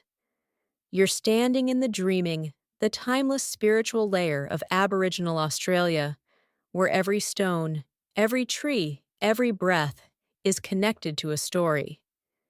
And yes, those stories, some of them whisper with desire. This isn't a civilization marked by massive structures or buried cities. Aboriginal culture is oral, carved into rock, and passed on through song, dance, and ceremony. It's subtle, layered, and often deliberately cryptic.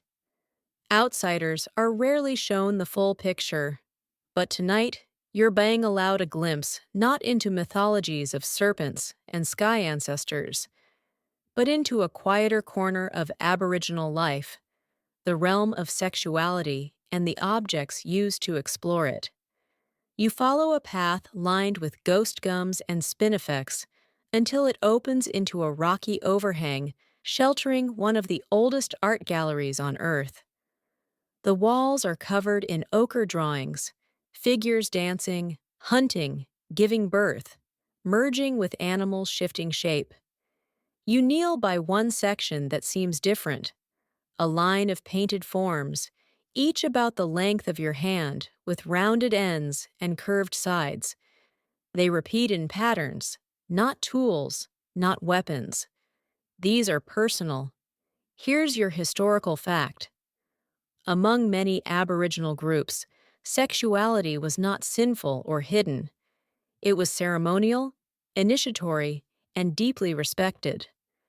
Some rituals involved symbolic objects, carved and painted items passed between generations, used in private or during rites of passage.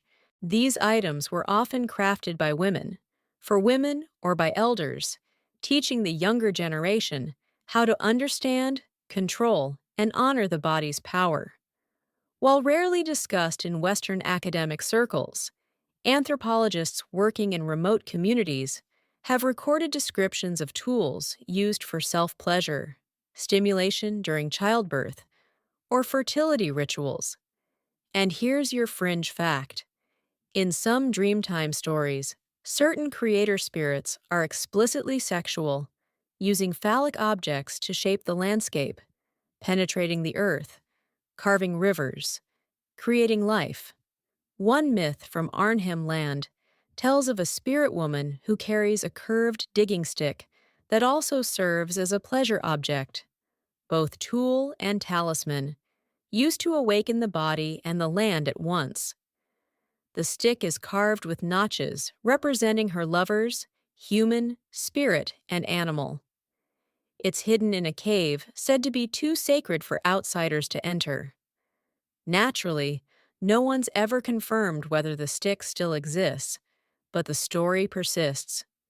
You're led now by an elder, a woman with silver hair and eyes that don't miss a thing. She doesn't speak much, just nods and walks, taking you to a fire circle nestled between ancient boulders. She sits, unwraps a small cloth, and lays out 3 objects on the ground. One is shaped like a boomerang, smooth and polished. Another resembles a small serpent coiled tight with a flattened end.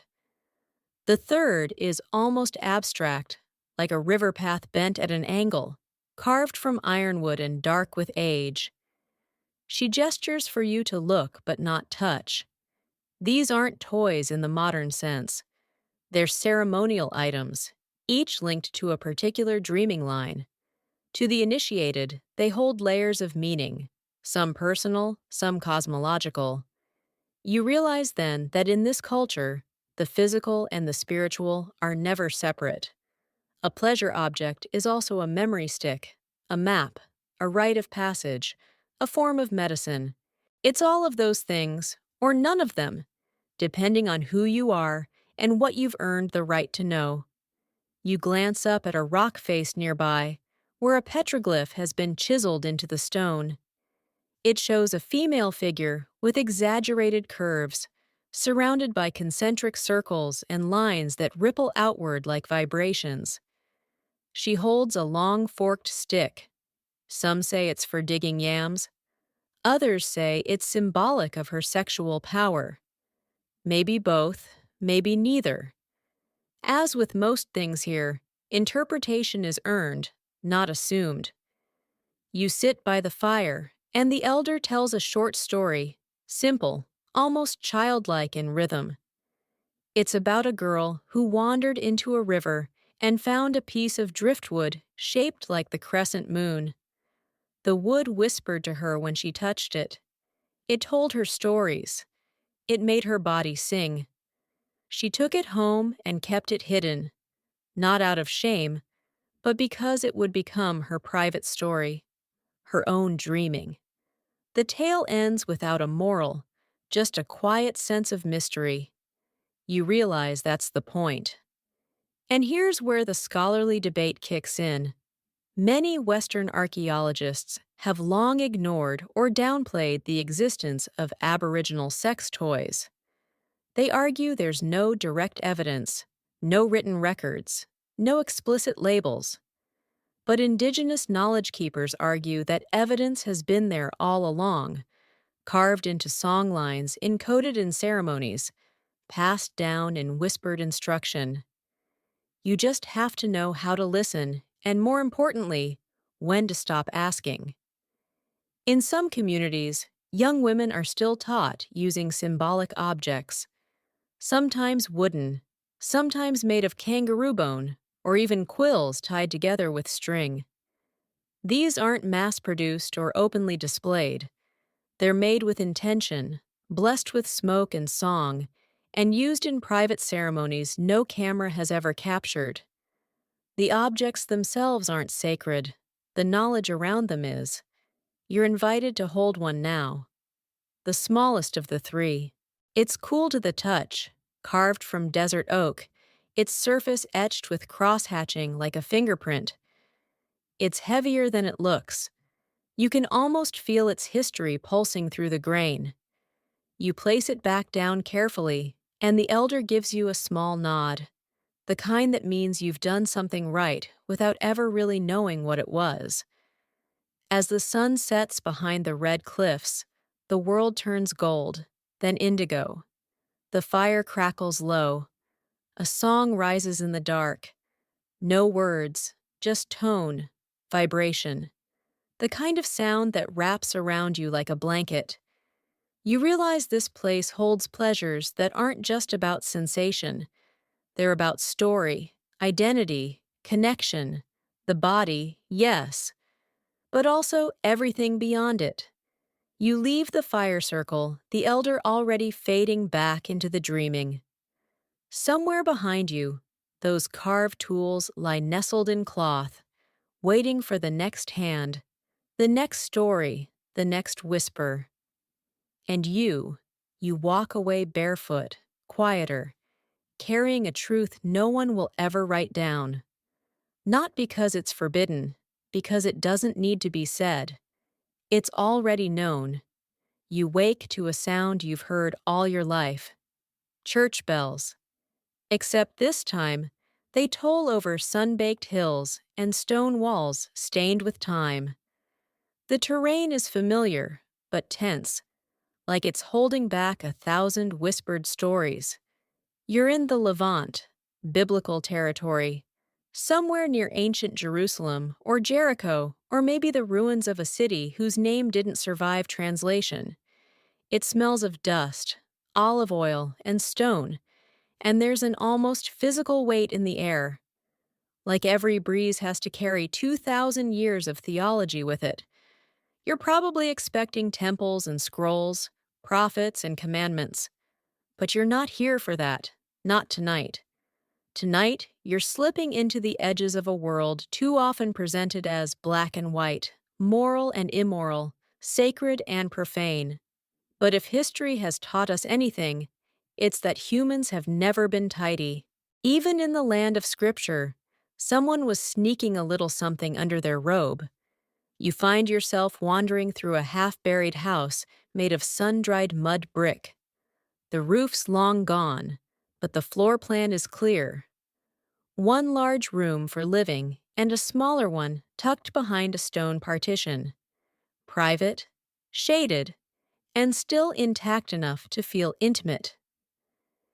You kneel beside a clay jar toppled near the corner. It's cracked but not empty. Inside is a tightly bound cloth, and within that, a small object of carved bone shaped unmistakably for pleasure. Here's your historical fact. In the ancient Near East, including Canaanite, Israelite, and early Judeo-Christian cultures, sexual was not universally taboo. In fact, early fertility cults like those honoring Asherah or Ishtar celebrated sexuality openly. Temples had sacred prostitutes, rituals invoked pleasure as divine, and erotic artifacts, including figurines and tools, have been found in surprising numbers. Many of them predate the monotheistic turn that would later redefine sex as something mostly controlled, limited, and policed. The object in your hand is no exception. It's small, hand-carved, the end polished smooth from years, maybe generations of use. It fits the curve of your palm, not flashy or ornate, just honest, functional. You can see where the grain of the bone spirals slightly, and at one end, a faded engraving, a tree maybe, or a river. The symbol is open to interpretation, much like everything else around here. And here's your fringe fact. There are apocryphal texts, those books that didn't make it into the final cut of the Bible, that refer to the instruments of Eve and Sarah's stones of fire. Scholars argue endlessly about what these lines meant. Some insist they're metaphors. Others suggest they're references to personal ritual items, possibly used for fertility, pleasure, or both. One medieval commentary claims, "The wives of Lot brought idols shaped for secret knowing. You do with that what you will." But of course, once monotheism took firm root, things began to shift. The ancient goddesses were cast aside. The temples were razed. The pleasure-positive rituals were reframed as sins or heresies. But culture doesn't erase itself that easily. People adapt. They repurpose. They tuck things into clay jars and hide them in floorboards. They teach their daughters in whispers. They continue. You move through another house. This one partially excavated and find a low stone shelf near what would have been a sleeping mat. On it rests a pair of small stone idols, one male, one female, both of them erotic in pose and proportion. Between them is a small clay object shaped like a bulb with a flared base. It's too smooth, too deliberate to be anything but what you think it is. And yes, scholars still argue about these artifacts. Some call them fertility charms. Others label them as ritual cleansing objects, and some just avoid assigning purpose altogether, afraid of tarnishing the religious backdrop with something as human as desire. But that's the problem, isn't it? We pretend ancient faith was incompatible with pleasure, when in reality they were once deeply entangled.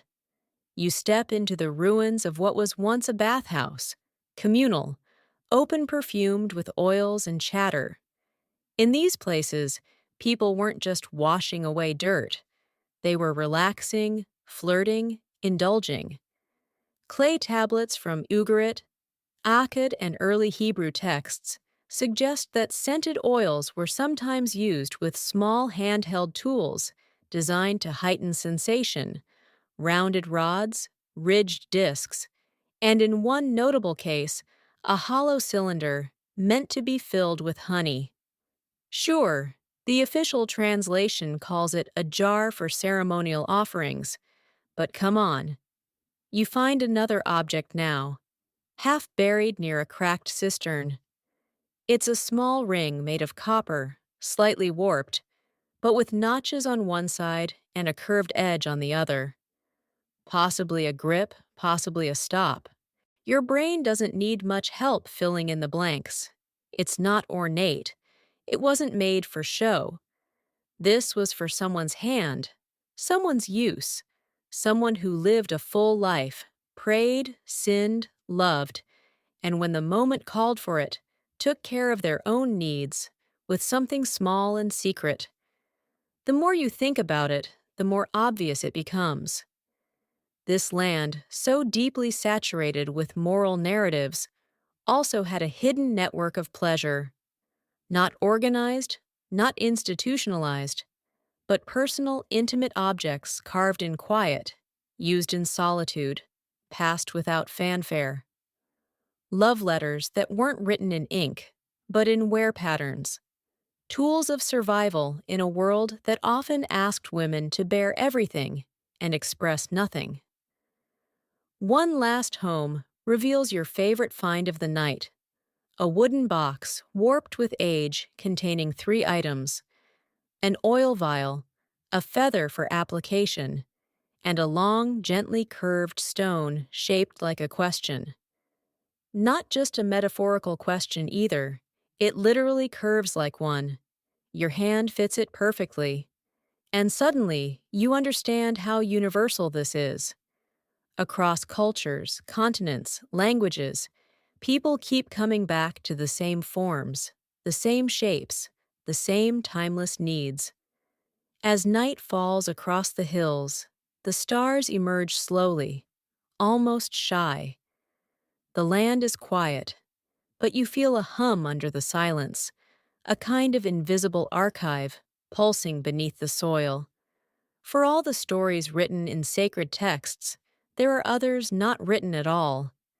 They're carved in clay, wrapped in linen, buried beside women whose names were never recorded, but whose lives were full and complex and sensual.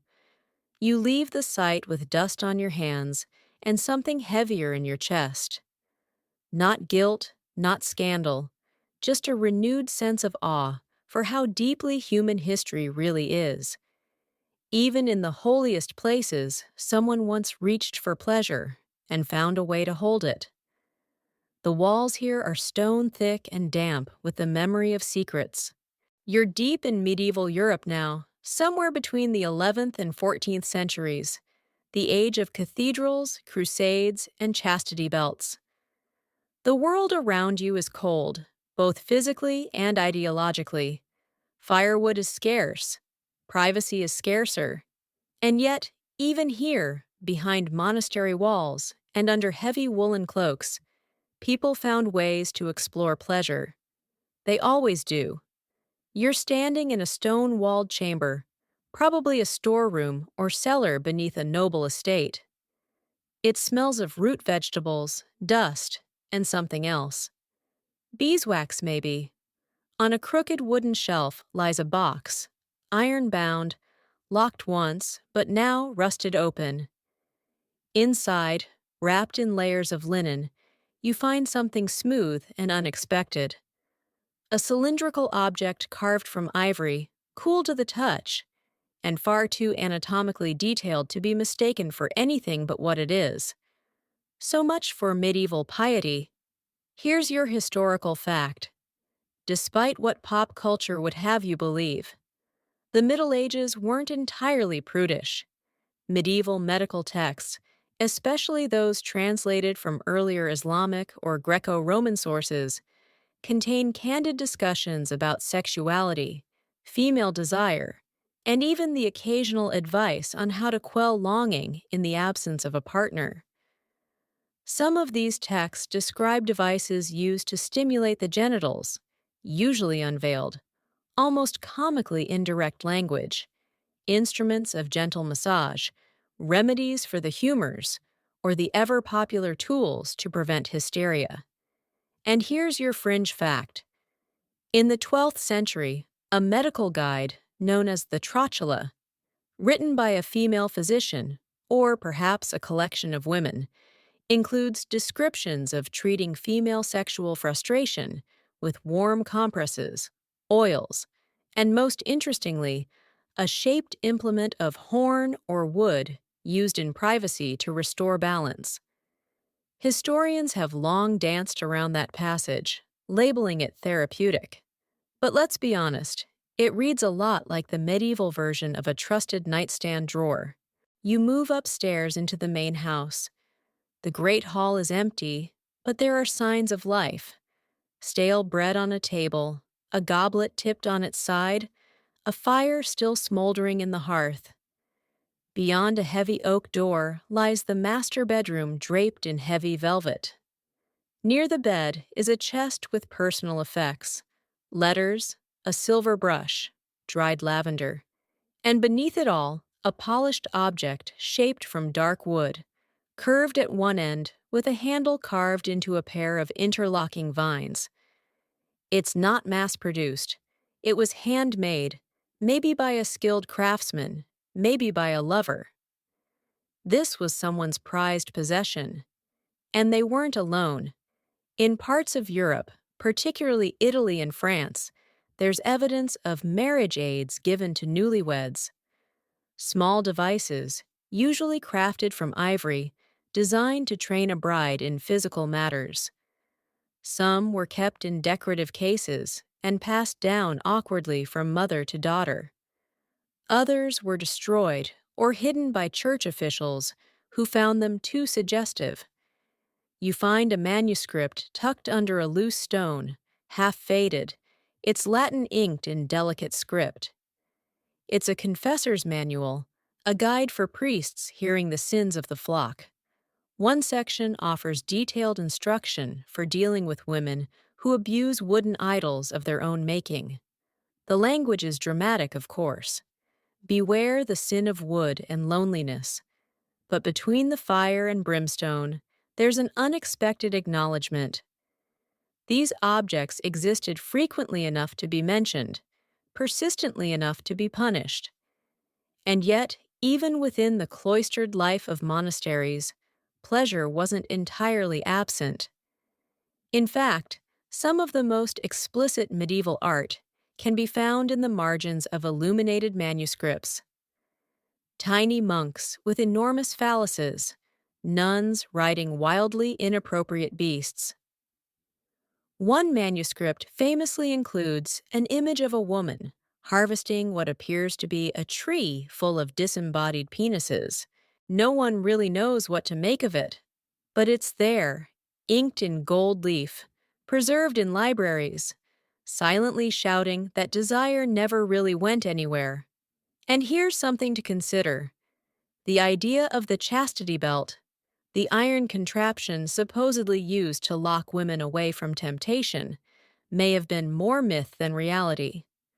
Most historians now believe they were either symbolic or satirical, not practical. In other words, people joked about locking up desire, but they weren't actually doing it. And meanwhile, in private, they were carving tools of release. You move through a narrow corridor and into a chamber that's clearly feminine, a spinning wheel in the corner, embroidery half finished on the table, a candle burned low beside a mirror. In a velvet pouch beneath the bed linens, you find another item, smooth stone shaped like a teardrop, cool and weighty. There's a faint floral carving at the base, and the whole thing smells faintly of rose oil. It was used, yes, but also treasured. Some believe women of the time used these tools as much for control as pleasure. In a world where bodies were often regulated by men, fathers, priests, husbands, having something of your own, hidden and powerful, was an act of quiet rebellion. Not loud, not scandalous, just yours. Of course, the church was never far behind. Penitentials, handbooks listing sins and their punishments, often included stern warnings about self-touching and unholy devices. But the more they warned, the more they seemed to confirm that such practices were widespread. You don't threaten people with fire and damnation unless they're doing something often enough to worry you. As you step outside the manor, the night air bites at your skin. The stars wheel above, the same ones the nuns and knights and lovers all once stared at, wondering if what they felt was wrong or just human. Somewhere across the fields, bells toll again. Vespers, maybe, or just another reminder that someone somewhere was always watching, but not here. In this quiet space behind stone walls, here someone carved something beautiful, touched it to their lips, and hid it beneath their pillow.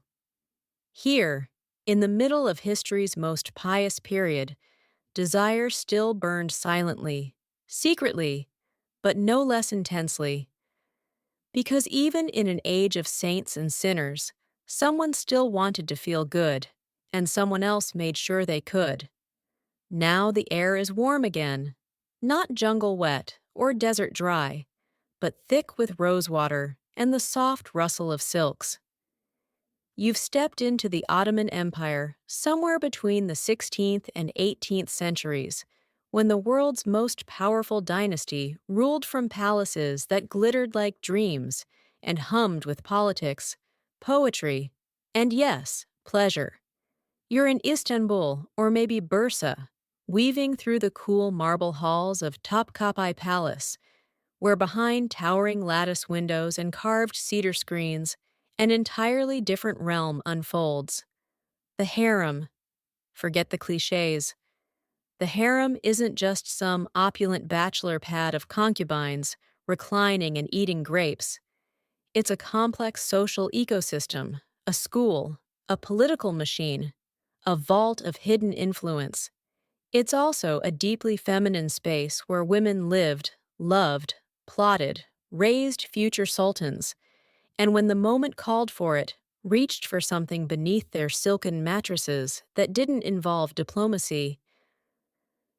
You follow the corridor through a tiled courtyard into a quieter wing. The walls here are lined with Uznik tiles, their blue floral patterns curling like vines around the doorway. A curtain of strings made from carved beads parts, and inside is a small, softly lit room. Perfume hangs in the air. Jasmine oud and something slightly spicy.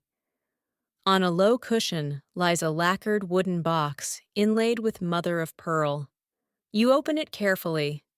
Inside, arranged like jewelry, is a collection of personal items, scented oils, a curved comb, a tiny mirror framed in bronze and nestled in a velvet compartment. a long, slender object carved from ivory capped with a gold crescent moon. It's light, smooth, and unmistakably designed for pleasure. Here's your historical fact. Within the Ottoman court, especially among the upper echelons of women in the harem, personal pleasure was not forbidden. It was to a degree expected. Erotic literature flourished in this period, much of it written by women, or at least for them. One such manuscript, The Perfumed Garden of Sensual Delight, circulated in private libraries and included descriptions of tools used by women to inspire the body when the heart is restless. These tools weren't mass-produced, but handcrafted, wood, ivory, even jade, and often gifted between women in the court. And here's your fringe fact. Some Ottoman bathhouses or hammams had secret compartments built into the marble benches.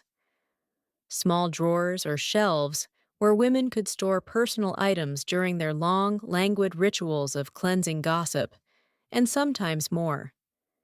There are surviving love poems from this era that reference the hidden hummingbird or the curved moon that sings in silence, both of which scholars now suspect were euphemisms for sex toys. Delightful, poetic euphemisms, to be clear. You're led now through the harem's inner sanctum by an elderly attendant. She speaks little, but with each nod and gesture, you're granted a glimpse into a world few men ever saw. In one chamber, two young women are embroidering cushions, giggling over something half-hidden in a velvet pouch. One pulls it out briefly, a short curved rod with tassels hanging from one end. They hush when you approach, then laugh again once your back is turned. It's not scandalous. It's casual, normal, shared. The harem was in part a place of waiting for the sultan's favor for the next shift in power, for news from beyond the gilded gates. And in that waiting, pleasure wasn't just indulgence. It was survival, a form of self-soothing control and sometimes rebellion. In a world where a woman's body could be used as currency, reclaiming it privately with her own tools was a small revolution. You sit for a moment in one of the chambers, surrounded by silks and shadows. A servant brings tea, cardamom, and mint steeped strong. Beside the tray is a sealed letter. Not for you, but you peek anyway. It's a love note, clearly written in elegant Ottoman script, full of metaphors for gardens and wind and night-blooming flowers. Near the bottom, a line jumps out. I will dream of the moon-handled key that opened my soul. It's too poetic to be literal, and yet here you are holding that exact shape in your hand. And yes, there were those who disapproved. Religious scholars who warned against the dangers of indulgence, who wrote of the moral risk in letting women read too much, know too much, feel too much, but even they knew they were fighting a losing battle. The women of the court were educated, literate, and in many cases more sexually knowledgeable than the men. Erotic manuals originally from Arabic and Persian sources were translated, annotated, and expanded. These texts often included sections on self-pleasure, not condemned, but described as therapeutic. One treatise even suggests specific materials for self-use: polished stone for its coolness, carved sandalwood for its scent, gold if you could afford the extravagance. The ideal object, it said, should echo the body's own design and return joy in equal measure to what it receives. You're shown another box now, this one belonging to an older concubine, long past her prime, yet still commanding a sort of quiet authority. Inside are 5 items: a curved wand of red jasper, a pair of hollow bronze spheres that rattle when shaken, a vial of ambergris oil, a silk blindfold, and a beaded tassel shaped like a crescent and star. You realize then this isn't just a collection, it's a vocabulary, a sensual language passed down through touch, gesture, and laughter behind embroidered veils. Of course, few of these objects survive today. Materials like silk, wood, and even polished stone often didn't last, especially when hidden, destroyed, or buried with their owners. But in rare moments, one turns up in a collection mislabeled as a cosmetic tool or ritual object. A few sharp-eyed historians have started to connect the dots, but most are still stuck in euphemism.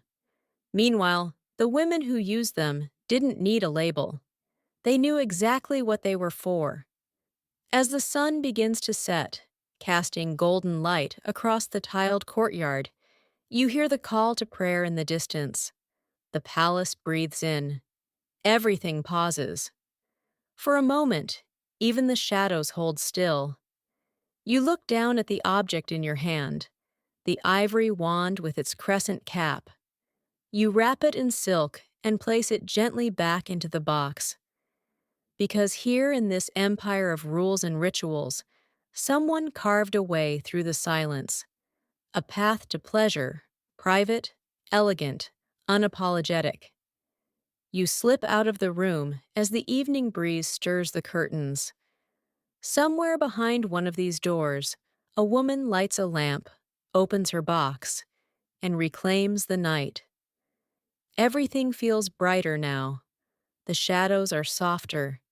The air smells of lavender and orange blossom, and the sound of a lute drifts gently through an open window. You've stepped into the Renaissance, Florence or Venice, maybe Paris or Prague. Somewhere around the late 15th to early 17th century, the world is waking up again.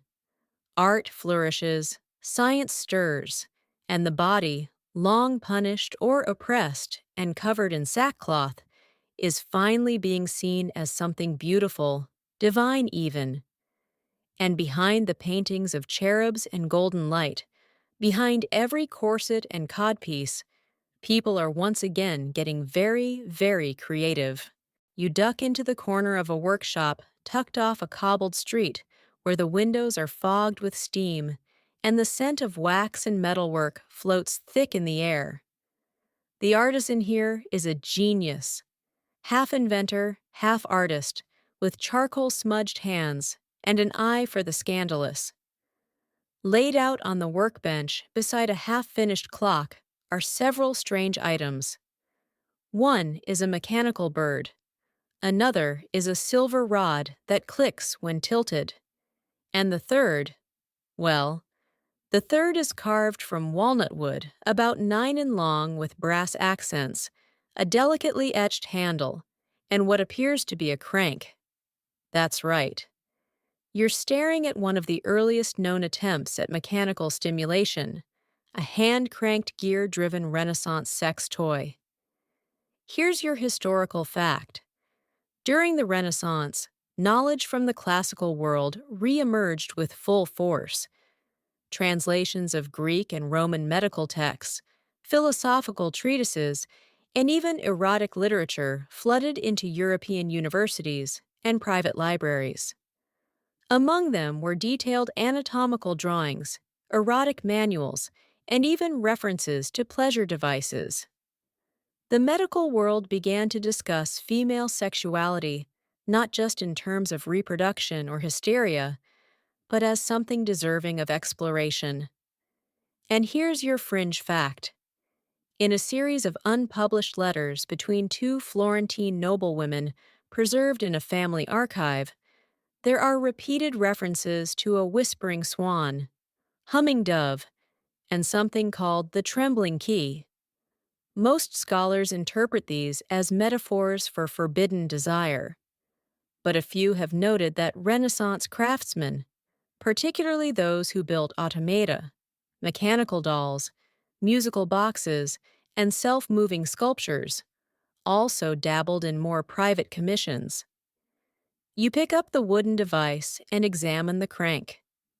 It turns smoothly, engaging a series of tiny gears that move an interior rod up and down. It's surprisingly modern in concept, discreet, elegant, and built to last. There's even a small compartment near the base, filled with dried herbs and wax meant to warm the mechanism when lit, producing a gentle heat that would transfer to the exterior. You don't know whether to applaud or blush. You wander through a noble woman's chamber.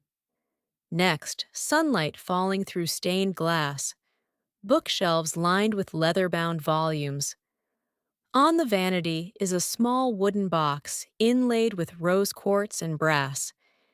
Inside, a set of carved ivory implements, each wrapped in silk.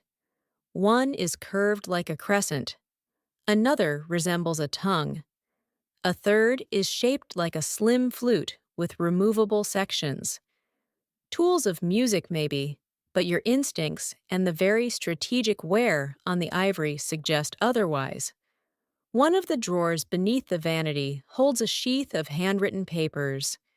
You read quickly, eyes wide. It's a woman's personal diary. She writes about art, her tutors, the terrible poetry of a suitor she can't stand, and then this. The little rose stick helps me sleep, especially when the night is long and the moon is proud.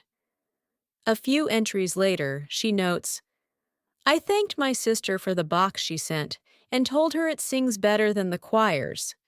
Let's just say the Renaissance was not subtle, only poetic.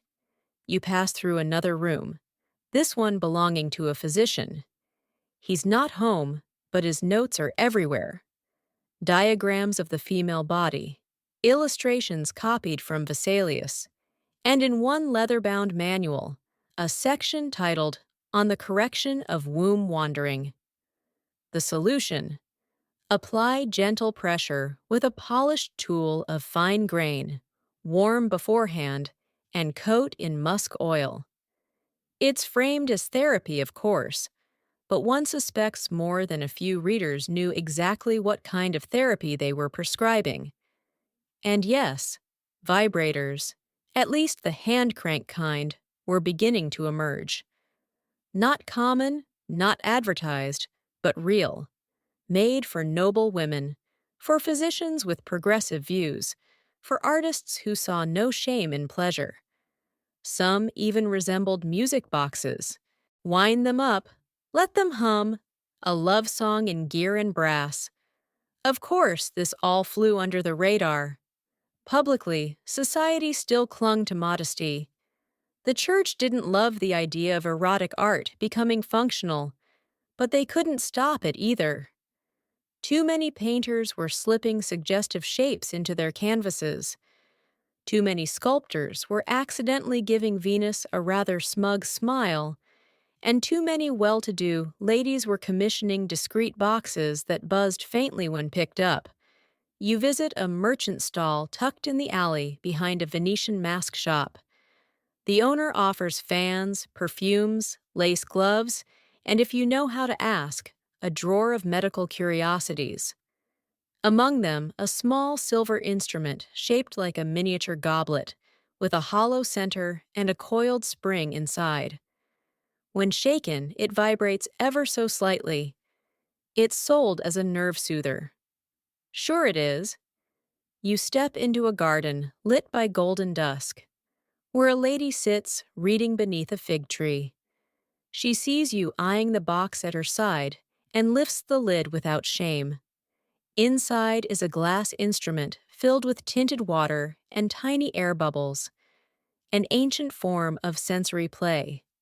She smiles. The world is new again, she says softly. Why shouldn't we enjoy it? And she's right. The Renaissance wasn't just about paintings and discoveries. It was a rebirth of the human spirit, mind, soul, and body.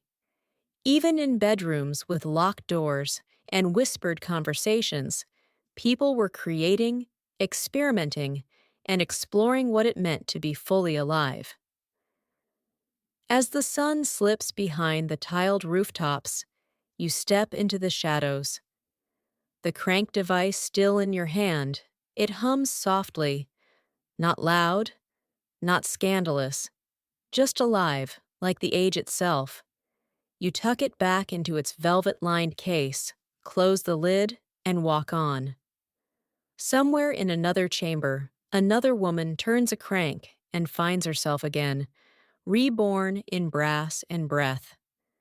The scent is clinical this time. Alcohol, lavender, and something faintly metallic. There's no stone under your feet now, no moss or silk or carved wood, just cold tile. You've stepped into the Victorian era, that prim and proper facade of polished manners and corseted waists. It's England, most likely.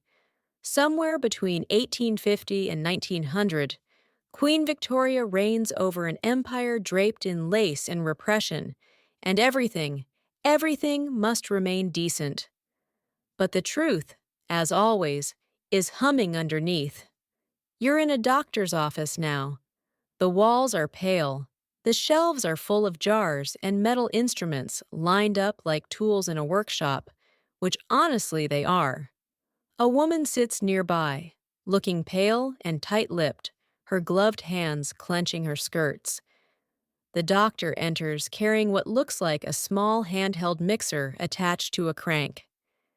You raise an eyebrow. She doesn't. She lies back on the table and closes her eyes. Congratulations! You've just walked into a hysteria treatment session. Here's your historical fact. During the 19th century, female hysteria was an officially recognized medical condition. A vague catch-all diagnosis for symptoms ranging from anxiety to sleeplessness to wandering wombs. The most common prescription, pelvic massage administered by a physician until the patient reached a paroxysm. That's right. Victorian doctors were unknowingly giving orgasms as medical therapy. And yes, it got awkward. These sessions could last hours, and physicians began to complain of hand cramps and fatigue. So, like all good inventors, they sought a solution. The result? The invention of the first electromechanical vibrator. Initially water-powered or steam-driven and later electric, these machines began appearing in clinics and were hailed as the height of medical innovation. You examine one now sitting on a tray beside a pair of polished metal speculums. It's roughly the size of a modern handheld mixer with a rounded bulbous head and a cord that leads to a boxy machine humming in the corner. When turned on, it vibrates softly at first, then with increasing intensity. It's terrifying and brilliant. Here's your fringe fact. By the early 1900s, vibrators became one of the first electrical appliances available for private home use before the vacuum cleaner. They were advertised in mail-order catalogs as relaxation devices or personal massagers, and were often purchased by women without any particular diagnosis. Subtle, not exactly. But in an era where women were expected to feign ignorance about their own bodies, these tools were an open secret. One the entire household might pretend not to notice. Back in the clinic, the doctor continues his treatment, methodical and clinical, while the patient breathes heavily and eventually relaxes, her color returning. No one calls it what it is. No one has to. Everyone pretends it's medicine. And in doing so, everyone gets away with it. You wander into a private bedroom now, plush, floral, quiet. There's a dressing screen in the corner, a wash basin, a writing desk covered in stationery, and carefully folded letters. Beneath the bed, in a velvet-lined drawer, lies something curious. A cylindrical brass device, battery-powered, with an on-off switch that looks like it belongs on a toaster. Next to it, a bottle of rose-scented oil, a handkerchief monogrammed in lavender thread, and a well-worn diary. You open it. The handwriting is precise. One entry reads, "The nerves grew too much today, so I used the machine again. It helps. I tell Charles it soothes my headaches. He nods and never asks." Another more daring. "I dreamt last night of fire, not sin, but heat. I woke and reached for the brass wand, and I remembered I'm alive." Not exactly the image of Victorian restraint. The truth is, the 19th century was deeply conflicted. On the surface, it preached modesty and sexual ignorance, particularly for women. But behind closed doors, people were inventing, experimenting, and perhaps most significantly, quietly acknowledging that pleasure didn't just exist. It needed tools and language and privacy. That's why many of these devices came with instruction manuals full of euphemisms. One catalog describes a popular model as providing nervous relief through rapid oscillation of the pelvic musculature. Another suggests 10 minutes of gentle application before bed will ease the mind and warm the soul. The buyers understood exactly what they were getting. So did the sellers. Everyone just agreed not to say it too loudly. You step into another parlor, this one belonging to a more rebellious woman, a writer perhaps. On her bookshelf, nestled between volumes of Sappho and Freud, is a velvet case. Inside, a silver implement shaped like a swan's neck, sleek, elegant. In the mirror beside it, you catch your reflection and wonder what it was like to want so badly in a world that told you not to. Some Victorian women were bold enough to write about it. Erotic poetry circulated in secret salons. Medical journals argued both sides of the female desire question. One particularly bold female doctor even wrote a pamphlet defending the vibrator's use in the prevention of melancholy and household boredom. Unsurprisingly, it was banned within months. And still, the machines kept buzzing, hidden under beds, kept in discreet boxes, gifted from sister to sister. Some were shaped like ordinary items: a paperweight, a hand mirror, a cosmetic jar, camouflage for when nosy relatives stopped by. Others were ornate, enameled in gold and ivory, meant to be admired as much as used. As the century waned and electricity spread, the machines got smaller, more portable, more powerful, and more private. By 1905, the vibrator was a standard offering in high-end department stores under the wellness section. Housewives, widows, debutantes, anyone with the money and the curiosity could own one. You walk out into a darkening London street. Fog rolls in, curling around the gas lamps. A carriage clatters by. Somewhere behind lace curtains, a soft hum begins and ends before you can locate it. A woman's sigh, not in despair, but in relief. This was the age of repression and also the age of invention. And while history rarely says it out loud, some of the most revolutionary machines of the modern world weren't built for industry or war, but for something much older, much quieter, much more personal. You glance down at the crank-powered device in your hands. Still warm, still humming faintly. You smile and you keep walking. You wake to the creaking of wood and the slap of waves. Salt clings to your lips, and the air smells of rope, sweat, and something else a little more human. You're aboard a ship now, timbers groaning beneath your feet, sails heavy with wind. The ocean stretches out in every direction, a vast and lonesome expanse. The year, let's call it 1720. The setting somewhere in the Caribbean, or maybe off the coast of Madagascar. Either way, you're aboard a pirate ship. And no, This isn't about pirates or buried treasure. Tonight, we're diving below deck into the shadows where men lived, suffered, and surprise still found time for personal pleasure. You slip past barrels of rum and crates of dried meat. The hold is dark, damp, and smells like unwashed ambition. Hammocks swing slowly, occupied by snoring crewmen, boots dangling, knives tucked into belts. But tucked into the far corner is a makeshift storage room.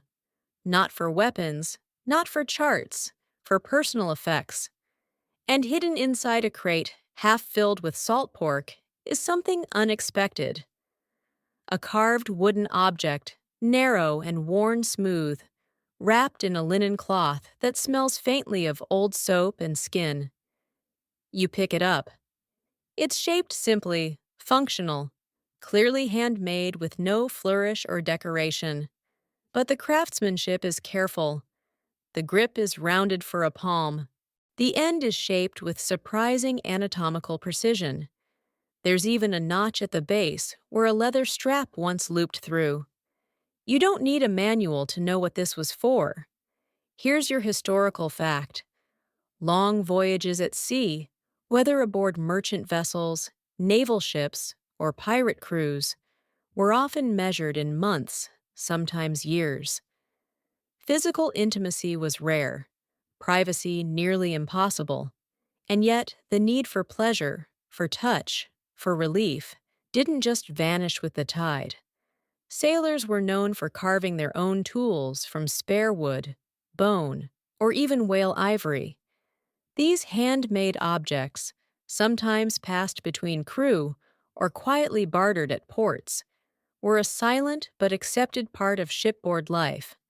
And now for your fringe fact. In some shipwrecks, notably one off the coast of the Dominican Republic, divers recovered what was first labeled a wooden handle. But the shape, rounded, curved, about 8 in long, has raised eyebrows in more recent circles. Some researchers argue it's likely a self-pleasure device, possibly stored in a sailor's personal chest. Of course, official records remain coy. The item now lives in a museum drawer, cataloged as function undetermined. Back on deck, the crew is shouting, ropes flying, sails snapping in the wind. But below, where it's quieter, the evidence of another reality plays out. Tucked behind the barrels, inside hammocks sewn into oilskin pouches. Personal toys crafted by hand, used in solitude, and not just by men. Let's talk about women at sea. Yes, there were female pirates. Anne Bonny, Mary Read, Ching Shi.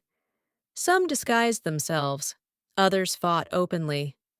But regardless of how they lived, they had needs too. In a world that didn't grant women ownership over their bodies, the privacy of a ship, ironically, sometimes offered more freedom. Below deck, surrounded by other outcasts and rebels, a woman might carry her own carved item, maybe something gifted before she left shore, maybe something made from driftwood during a long night watch, maybe something she'd never share, even with her closest shipmate. You duck into a locked storage room near the stern, one reserved for officers. Inside, maps, sextants, spare pistols, and a locked box at the foot of the captain's cot. You pry it open. Inside is a journal. His pages are water-stained and scrolled in a neat, almost delicate hand. One entry reads, 3 weeks without sight of land. Morale is low. Tonight I use the oak thing again. It's less of a relief than a reminder. But it helps. Another more raw. The lads joke about the cabin boy's pipe, but I know at least 4 who've carved their own companions from driftwood. I suppose loneliness sharpens the blade. And yes, that's exactly what it was. Loneliness, survival. The body didn't pause for the sea. In the tight spaces between battle and boredom, desire still stirred. Sailors spoke in code. Some ships had rules, others rituals. The so-called ship's wife system, where younger sailors were paired off with older ones for companionship, was an open secret. And while historians often focus on the violence and desperation of sea life, they missed the quieter acts of self-care carved beneath the chaos. You find a canvas roll tucked behind a bulkhead. Inside a personal effects, a comb, a pencil stub, a small sketch of a lover long gone, and a narrow curved tool made from whalebone, ivory white shaped with a deep curve, and carved notches along one side. There's an elegance to it, despite the grime, a familiarity. Someone once held this close again and again. Here's something else. When ships docked in port, brothels weren't the only businesses sailors visited. In places like Tortuga, Port Royal, or Lisbon, shops sold mariners' companions, wooden or leather devices, sometimes shaped like exotic animals or fitted with straps. They were sold quietly alongside tobacco and knives and wrapped in canvas with a wink and no receipt. Back in the galley, an old cook sharpens his knife and hums a sea shanty. You catch him glancing toward a drawer in his bench. You open it after he leaves. Inside, a flask, a rosary, and a leather-bound item that's seen better days. It's not about shame, it's about privacy. And finally, in the ship's chapel, such as it is, you find something that shouldn't be here at all. A long wooden cylinder hidden behind the altar. Maybe it belonged to the chaplain. Maybe someone else hid it there. Either way, it's a reminder that no space, no matter how sacred, is free of humanity's quiet urges. As night falls, you stand on the deck, the stars spinning above. The ocean is endless. Below you, the ship creaks, sighs, lives. Inside its bones are hundreds of stories of desire, need, boredom, and the things people made with their hands to survive them. You breathe in salt and silence. Somewhere below, something carved and worn lies wrapped in cloth. Not scandalous, not shameful, just necessary. You emerge into silence, heavy and stone-thick, broken only by the scratch of a quill and the occasional shuffle of sandaled feet. The air is colder here, more reverent. You're in a medieval monastery now, somewhere remote, likely atop a hill or nestled in a valley, cloaked in fog. The walls are thick with incense and discipline. Latin murmurs echo in the corridors, and every movement feels like it's been rehearsed 1,000 years. This is a place of devotion, celibacy, restraint, and also, of course, desire. Because for all its vows and rituals, the monastery was never a place removed from human need. It simply hid it better.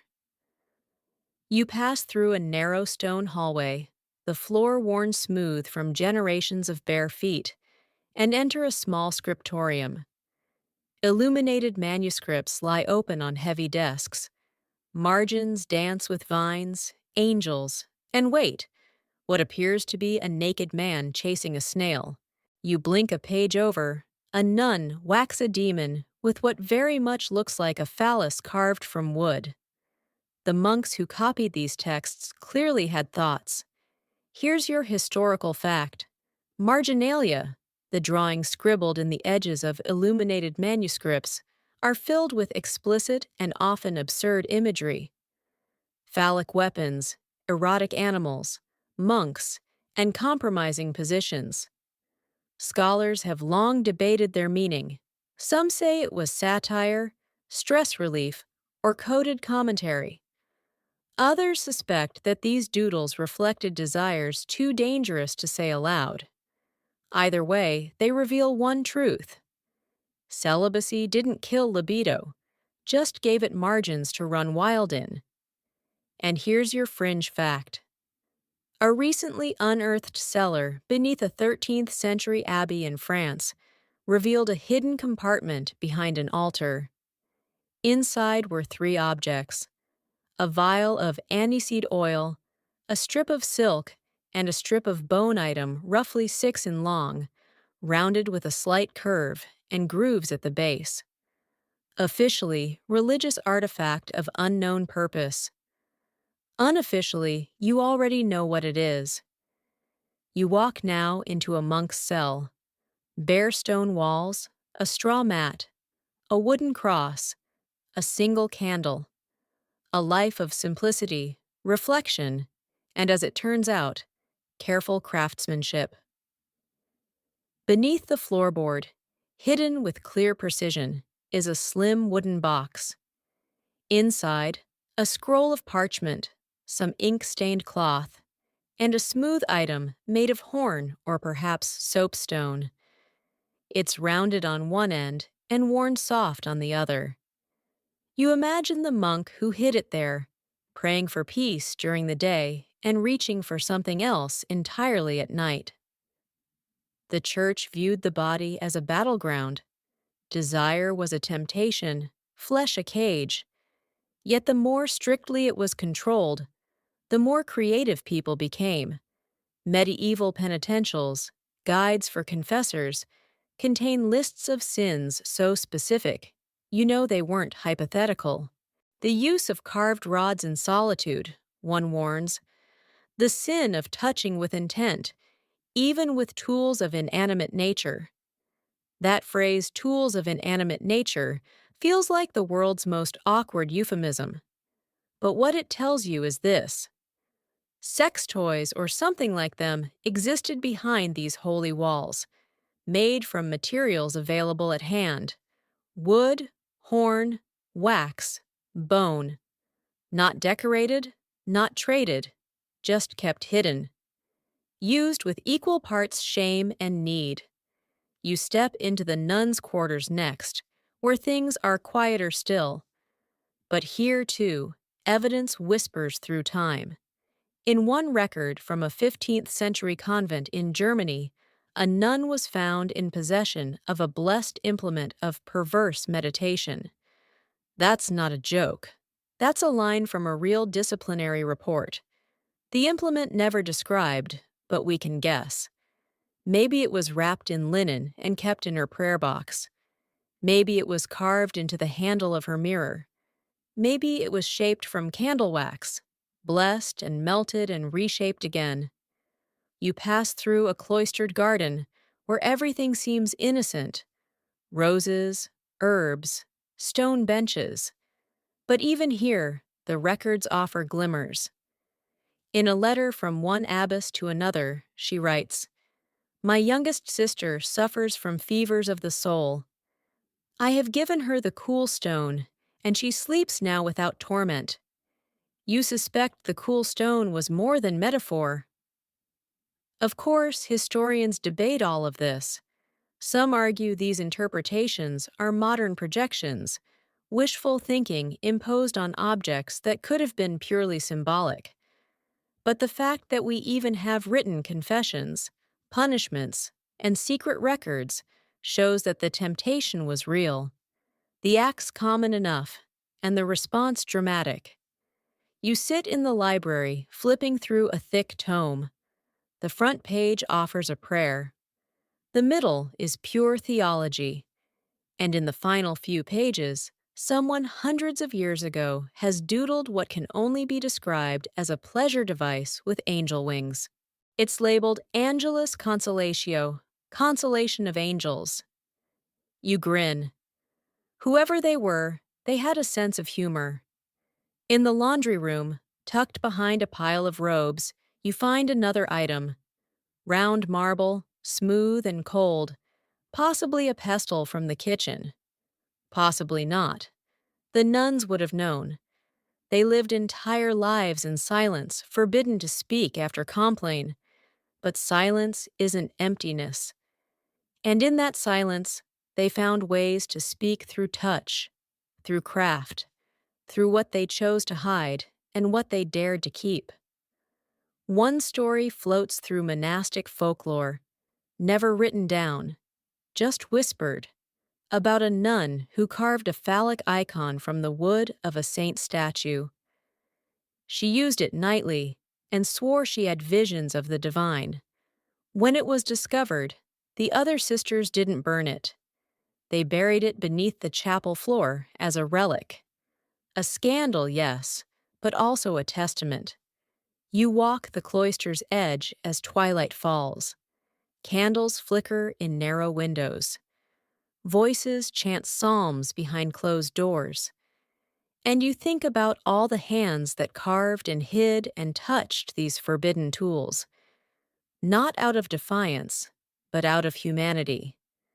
Because even in a world that condemned the body still spoke quietly, persistently, through wood, through wax, through anything it could shape into comfort.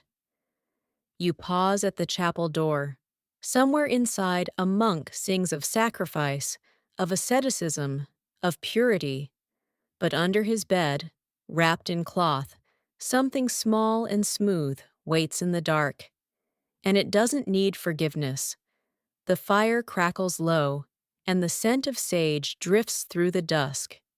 You're deep in the heart of North America now, before the borders, before the highways, before the neon lights and steel cities. This is the land of the first peoples. You're walking softly across earth that's alive with memory, surrounded by forests, plains, mesas, and mountains, each one steeped in stories passed from voice to voice across centuries. There's no scroll to unroll, no marble temple to step inside, just the open air, the warmth of a campfire, and a history that isn't written in ink, but carved in wood and spoken in trust. You're guided by a woman wrapped in a deerskin shawl, her long gray braids swaying down her back. She doesn't speak at first. She doesn't normally need to. The land does it for her. You follow her into a clearing where the trees grow in a perfect circle, and at the center is a low stone structure, part sweat lodge, part shrine, part memory. Inside, she opens a pouch carefully. One by one, she removes a set of objects wrapped in rabbit fur and tied with sinew. And here's your historical fact. While many indigenous North American cultures remain rightly protective of their most sacred knowledge, accounts from early European observers, and more importantly, oral traditions still preserved today, suggest that tools for self-pleasure and sexual exploration did exist in certain tribes. They were rarely framed as shameful. In fact, sexual energy was often considered sacred, creative, and even healing.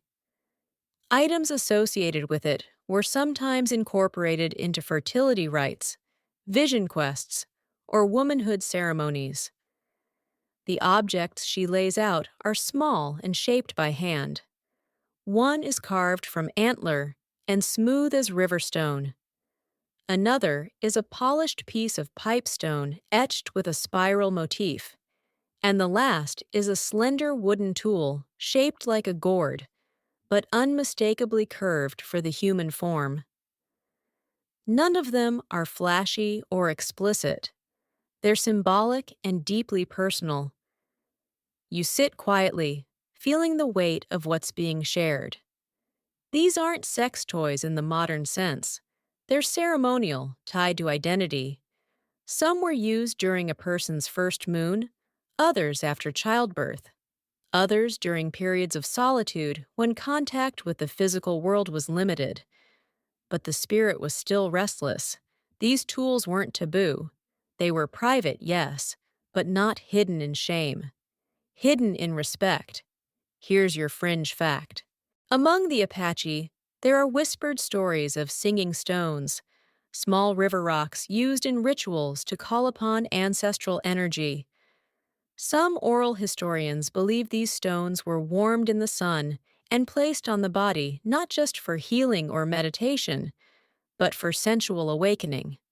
Similar stories exist among the Iroquois and Anishinaabe, who described the use of dreaming branches, flexible, polished wood pieces said to help guide the spirit between waking and sleeping through tactile sensation. You pass into another space now, a lodge framed by bones and hides where painted symbols spiral across the walls.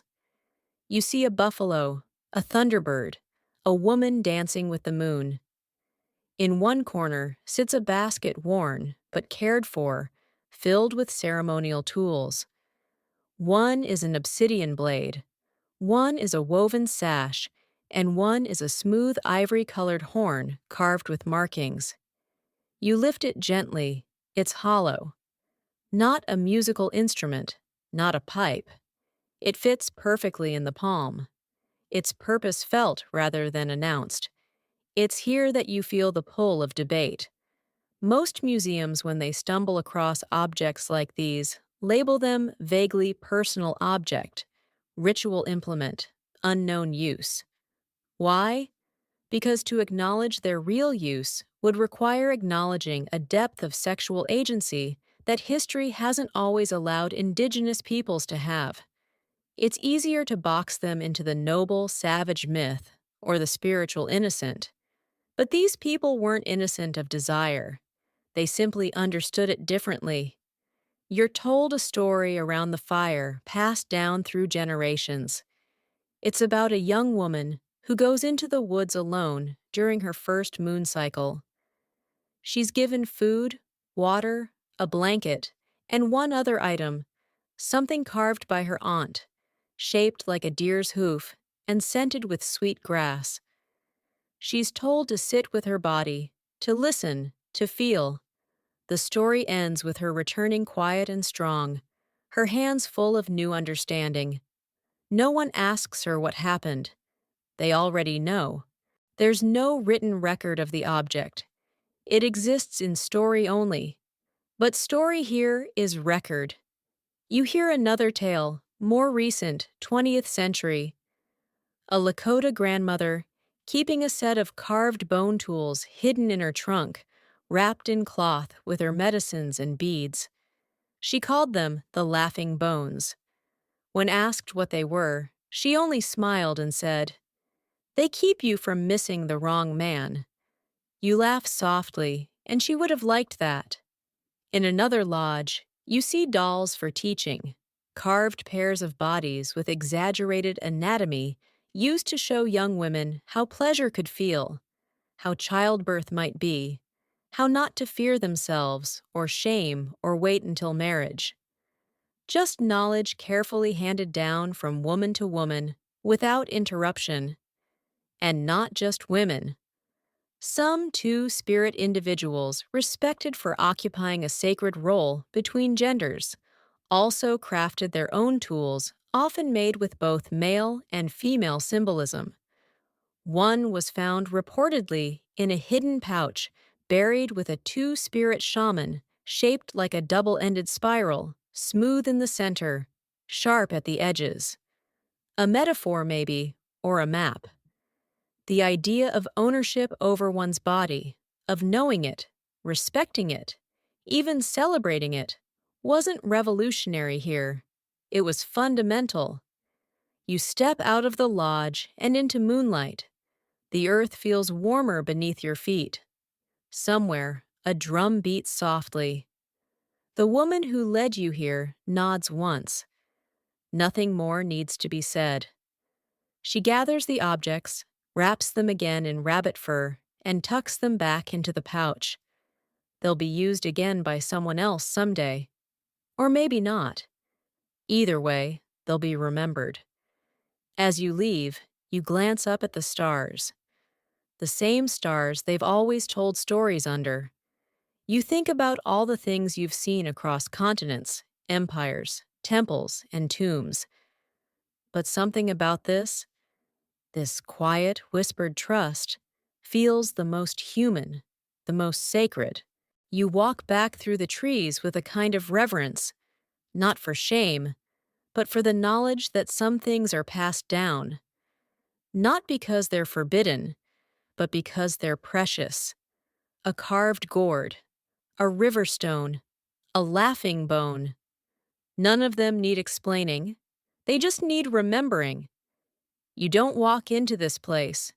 You descend down a spiral staircase, past shelves of forgotten scrolls and candles that never seem to burn out. The air smells of beeswax, parchment, and iron. You've stepped into a different kind of history now. Less archaeology, more alchemy. This isn't a kingdom or a culture. It's a mindset. A time when magic, medicine, and mysticism all blurred together. You're in a 16th century workshop, not quite Renaissance, not quite Enlightenment. A fringe space, the realm of the alchemists. This room is cluttered. Glass beakers, copper coils, herbs strung from the rafters like drying socks. Somewhere, something is bubbling. The alchemist who runs this place is long gone, but his notebooks remain, open on the table, stained with ink and splattered with oil. You lean over one and read a curious phrase, the preparation of Venus's rod for warming the humors. You blink, you read it again. It's in a section between a mercury distillation and a guide for summoning planetary energy. You turn the page, there's a drawing. And yes, it's exactly what it sounds like. Here's your historical fact. In the 16th and 17th centuries, European alchemists, those proto-scientists, mystics, weren't just trying to turn lead into gold. Many were obsessed with understanding the body, especially in terms of energy, balance, and divine unions. They believed that human pleasure, particularly sexual pleasure, was a form of spiritual energy, and they weren't shy about inventing devices to channel it. Some alchemical texts include diagrams of rods, spheres, and conduits of vital essence, all designed to stimulate specific parts of the body and awaken mystical forces. And now, your fringe fact. One particularly obscure text, the Book of Inner Fire by a reclusive German alchemist known only as Magister Otto, details the construction of a wand of quickened copper said to be shaped like the crescent moon and used to stir the sacred waters within the vessel of Eve. It's unclear whether Otto was writing metaphor or instructions, but one copy of his manuscript includes smudges in very specific places. You do with that what you will. Back in the workshop, you lift the lid of a small iron chest and find a collection of strange objects. One is a rod carved from polished black tourmaline, etched with alchemical symbols: Mars, Venus, Mercury. Another is a hollow brass cylinder filled with tiny beads and capped with a wooden handle. It rattles gently. A third is more intimate, smooth, warm to the touch, and shaped with the unmistakable curve of the human body. You pick it up and it hums faintly in your palm. Not mechanical, not electric, just charged. Or maybe that's your imagination. Either way is heavy with history. Alchemists saw the body as a furnace: heat, transformation, balance. They believed orgasms weren't just physical, but energetic resets, moments when the soul realigned with the cosmos. One manuscript describes the release of light from within the dark vessel. And while they rarely describe the tools used to ignite that light in explicit terms, the illustrations left behind are startlingly clear. You find a worn codex under a pile of dried herbs. In it, someone has documented a ritual using something called the Rod of the Morning Star. The process: heat the rod in sun-warmed oil, rub it with powdered rose quartz, then apply it while reciting a series of planetary invocations. The goal, not orgasm, but vision, clarity, a spiritual breakthrough. You sit for a moment, wondering whether any of it worked or if it even mattered. Because whether the device was magical or merely pleasurable, the person who made it clearly believed in its power. One drawer in the workbench is locked, but you pry it open. Inside is a glass phallus, hand-blown with a spiral core of gold thread inside. Is delicate, almost beautiful. Someone made this by firelight, twisting heat and breath into something as sacred as any relic.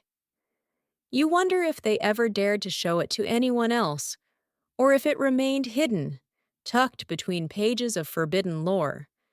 Because let's not forget, during this time, much of this exploration teetered on the edge of danger. To be caught with erotic tools, especially tools linked to mystical practice, could mean accusations of witchcraft, heresy, madness, and yet they persisted. You read another passage, this one scrolled in the margin of a larger manuscript. Do not fear the serpent within. Its bite brings no poison, only remembrance. It's cryptic, but you look at the drawing beside it, a coiled rod with a snake's head carved into the tip, and suddenly the metaphor becomes literal. Some alchemists believed pleasure was the key to awakening Kundalini energy, though they didn't call it that.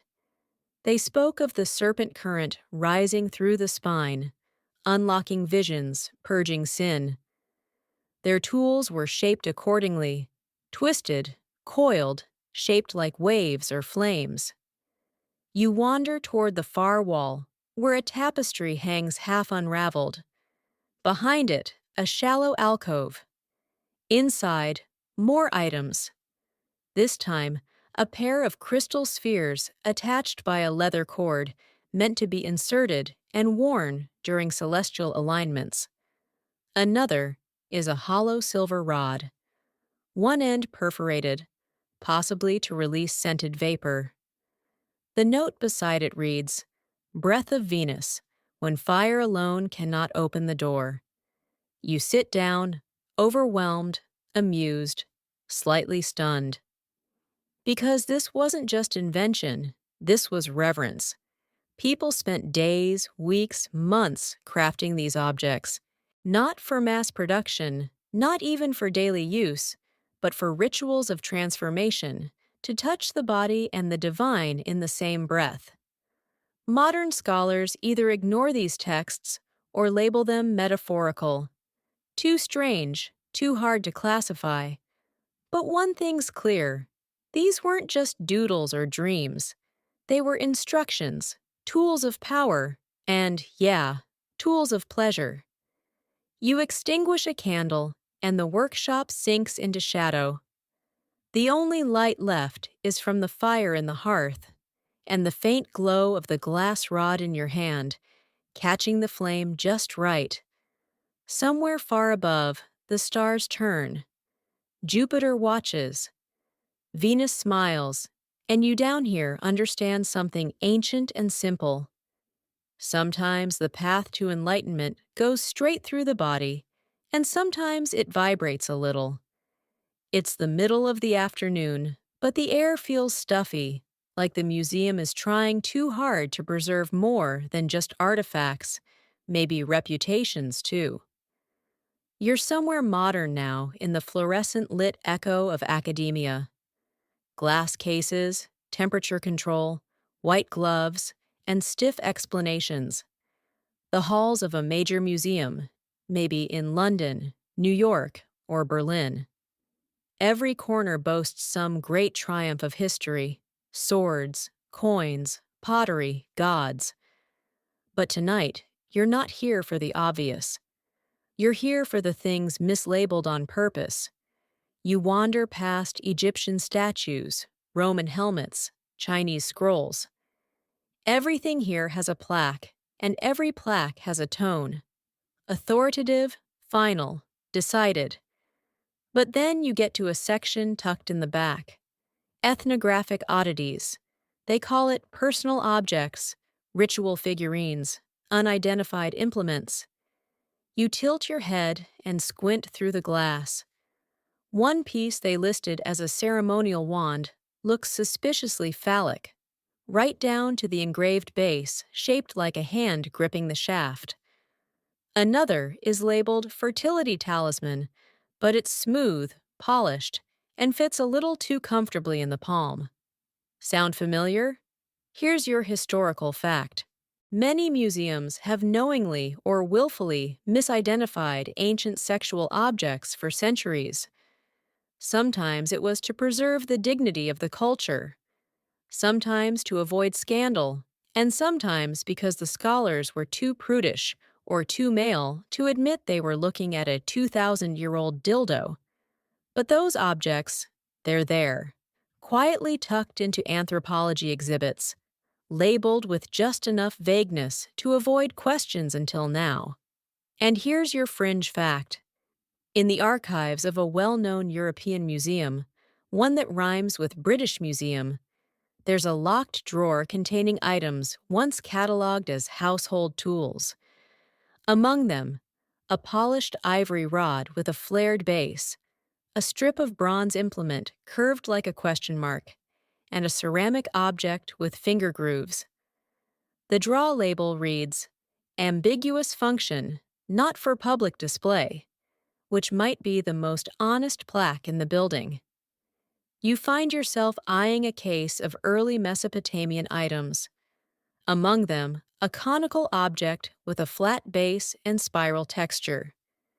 The card says loom weight, but you've seen enough of those by now to know this one's a little different. It's smooth all the way around.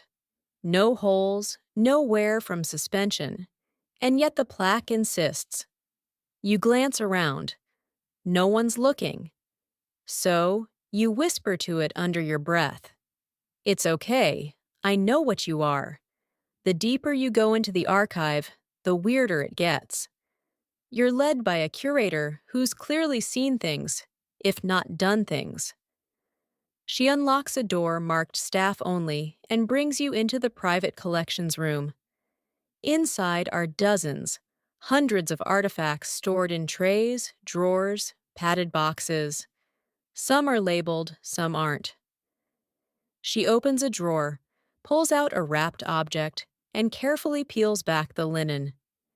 It's obsidian, perfectly smooth, about 6 in long with a slight curve. She says nothing, just raises an eyebrow. "We labeled this as a pestle," she finally says. "But well, you get it. You do." And the truth is, these aren't isolated cases. Across the world, museums have long grappled with what to do with ancient pleasure objects. If it's made of wood or wax, it rarely survives. But bone, stone, ceramic, those endure. And when they do, someone has to decide what label they get. Religious object is always a favorite. So is ritual tool or the ever-popular fertility idol. But the reality is, sometimes a rod is just a rod. You peek into another box labeled Greek Miscellaneous. Inside a bronze dildo life-size, carefully cast and discovered in a soldier's tomb. Scholars once suggested it was a weapon hilt. Sure it was. You find another in the Roman section labeled Unknown Medical Tool. It has 2 removable attachments and what appears to be a handle for grip. It looks suspiciously like the steampunk cousin of a modern vibe. "We've always had it on display," the curator says, "but we change the description depending on the tour group." Respect. You do. You enter the Egyptian room and stare into the glass case as a ceramic item listed as coal applicator. It's long, rounded, and let's be honest, not shaped like anything that belongs near the eyes. Next to it, a scroll fragment showing a stylized female figure holding something cylindrical. The notes say it's symbolic.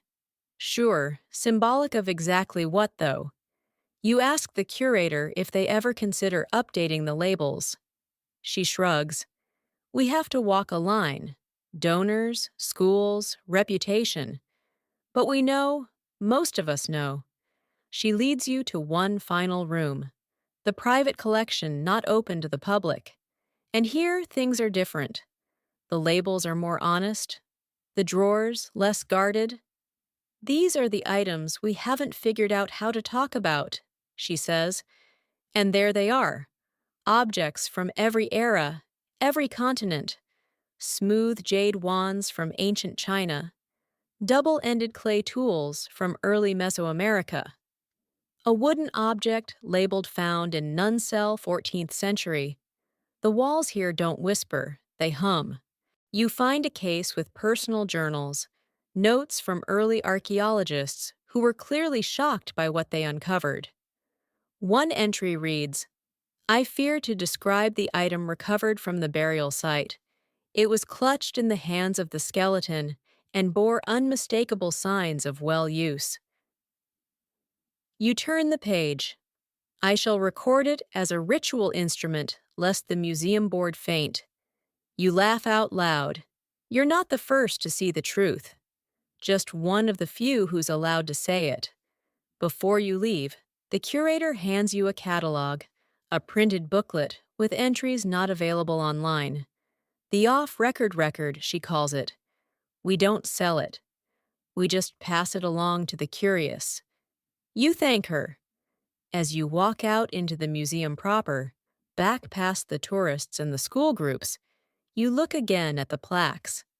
Still vague, still prim, still deliberate, but behind each one is a whole story of desire, function, and the quiet refusal to label the unmentionable. Because here's the real secret: the past didn't blush. The people who lived in it didn't shy away from their bodies. We did that. We label things out of fear, not accuracy. You step out into the sunlight with a new kind of map in your hand, a guide to everything that didn't make it into the exhibit. And you know now what they called unknown was never really unknown at all. The street is dusty, loud, and thrumming with life. People shout in half a dozen languages. Smoke curls from clay lamps. And somewhere nearby, the sharp clap of sandals against stone echoes between painted walls. You're in a city now, ancient but busy, vibrant but layered with centuries of secrets. It could be Babylon, maybe Pompeii, possibly Ephesus or Carthage. Doesn't matter. What matters is what's behind the curtain. What's always been behind the curtain. You pass through the market, past the olives and spices, past the glass bead merchants, and the goldsmith hammering tiny gods into earrings, until you reach a narrow alley lit by lanterns. The noise fades. The air changes. You've stepped into the red light district. Not a modern invention by any stretch, but an institution nearly as old as cities themselves. This is the realm of the oldest profession, and more importantly, the oldest toolkit. Tonight, you're stepping into the private quarters of an ancient sex worker. She greets you with a smile that knows everything. Her robes are sheer, her bracelets jingle softly, and her room smells of myrrh and warmed almond oil. Everything here is careful, deliberate, practiced, not just for seduction, but for survival. Here's your historical fact. Sex workers in the ancient world were not always marginalized. In Mesopotamia and certain parts of ancient Greece, some were respected, even revered. Sacred prostitutes served in temples, especially those devoted to fertility goddesses like Inanna or Ishtar. Others worked independently in state-sanctioned brothels or operated out of their homes.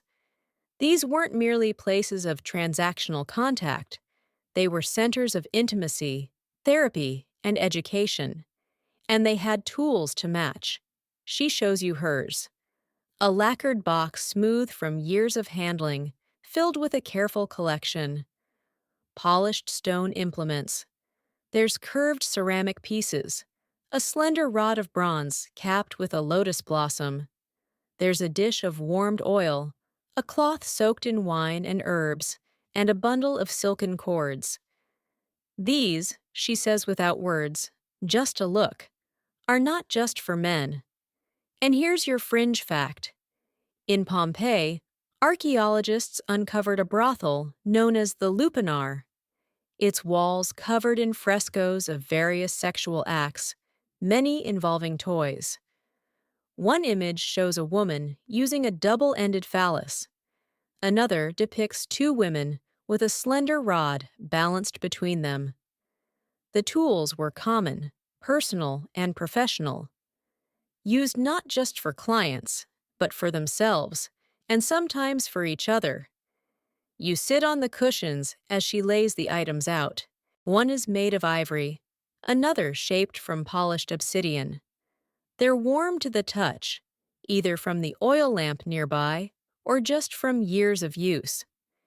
You examine one with a carved base shaped like a lion's paw. It's heavy, balanced, a tool of precision, not ornamental, practical, powerful. She shows you how it's held, how it moves, not in demonstration, but in trust. There's a pouch of beads strung together with gut string, each carved to a different size and shape.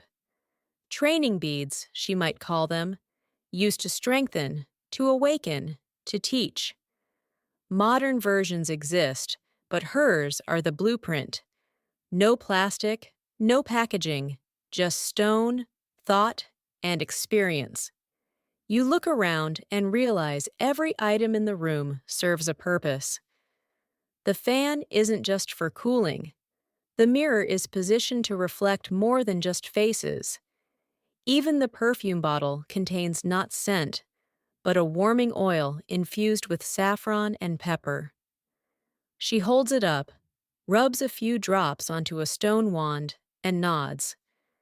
The heat is immediate, not burning, just enough to make the body curious.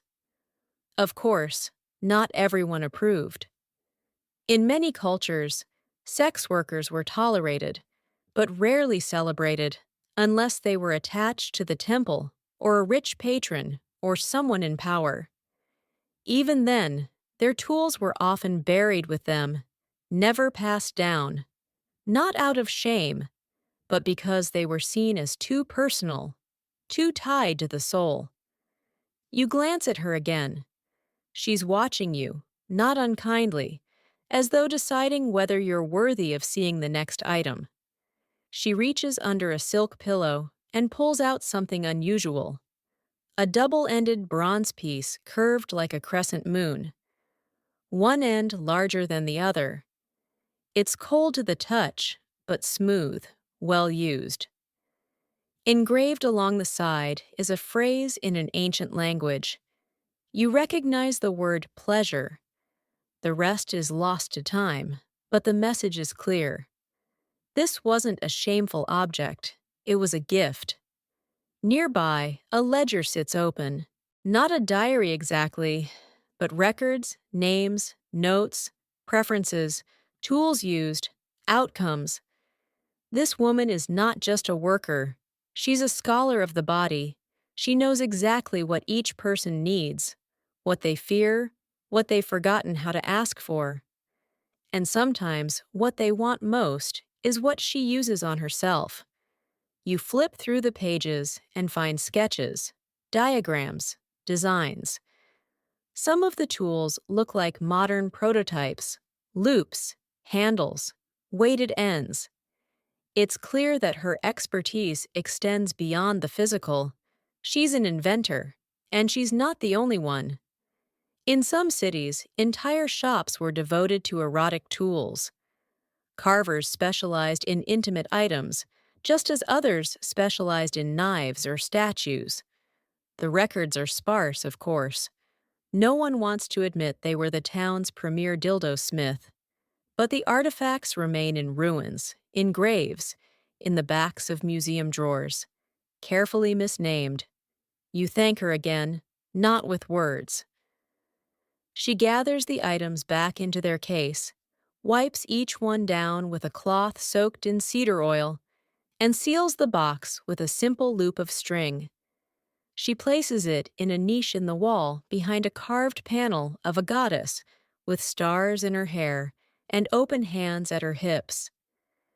As you leave the room, you pass another worker in the hall. She winks at you, a joke only she and the box understand. You step out into the alley again. The sun has dipped lower. The city is glowing with torches and small lamps. In the distance, music plays, laughter, life, and behind one curtain, a tool glints in the firelight, cleaned, warm, and waiting. Because in every age, in every city, there have always been those who understood the art of pleasure, who built the tools not just for profit, not just for therapy, but for joy. And they've always known the body remembers, the hands remember, even when history tries to forget. So now you've seen it, or maybe felt it, even if just through words. And late-night imagination, from Paleolithic stone to polished jade, from sacred temple halls to sweaty ship cabins, from whispered convents to brass-handled Renaissance contraptions, sex toys have always been with us. Quiet companions in the shadows of history, misnamed, misunderstood, but never absent. You probably came into this thinking it would be funny, and parts of it were. I mean, come on, a steam-powered vibrator in a Victorian clinic. That's comedy gold. But underneath the chuckles and raised eyebrows, something deeper tugged along, didn't it? A thread woven through cultures and centuries. The unshakable truth that humans have always reached for connection with others, with themselves, with something bigger. These objects, curved, carved, coiled, weren't just about climax. They were about survival, about comfort, about control in worlds that often offered very little of it, especially to women and marginalized identities. They were tools of rebellion and joy, curiosity and care. Some were sacred, some were science, some were simply necessary, and what history tried to hide, you found. Maybe that's what makes this bedtime journey so quietly powerful. You didn't just learn about the past. You listened to it. You gave space for the truth that didn't make it into textbooks or glass cases. The truths whispered in the margins, wrapped in cloth, passed hand to hand with a smirk and a wink. So now, before you drift off, lights low, fan humming, the weight of 30,000 words settling over you like a warm blanket. Just take a second, breathe, wiggle your toes. Remember that your body is not a footnote. It's not a taboo. It's not a mystery. It's a story. One you get to write or carve or crank. And if some distant future archaeologist ever finds your little box under the bed, let them wonder. Or better yet, let them understand.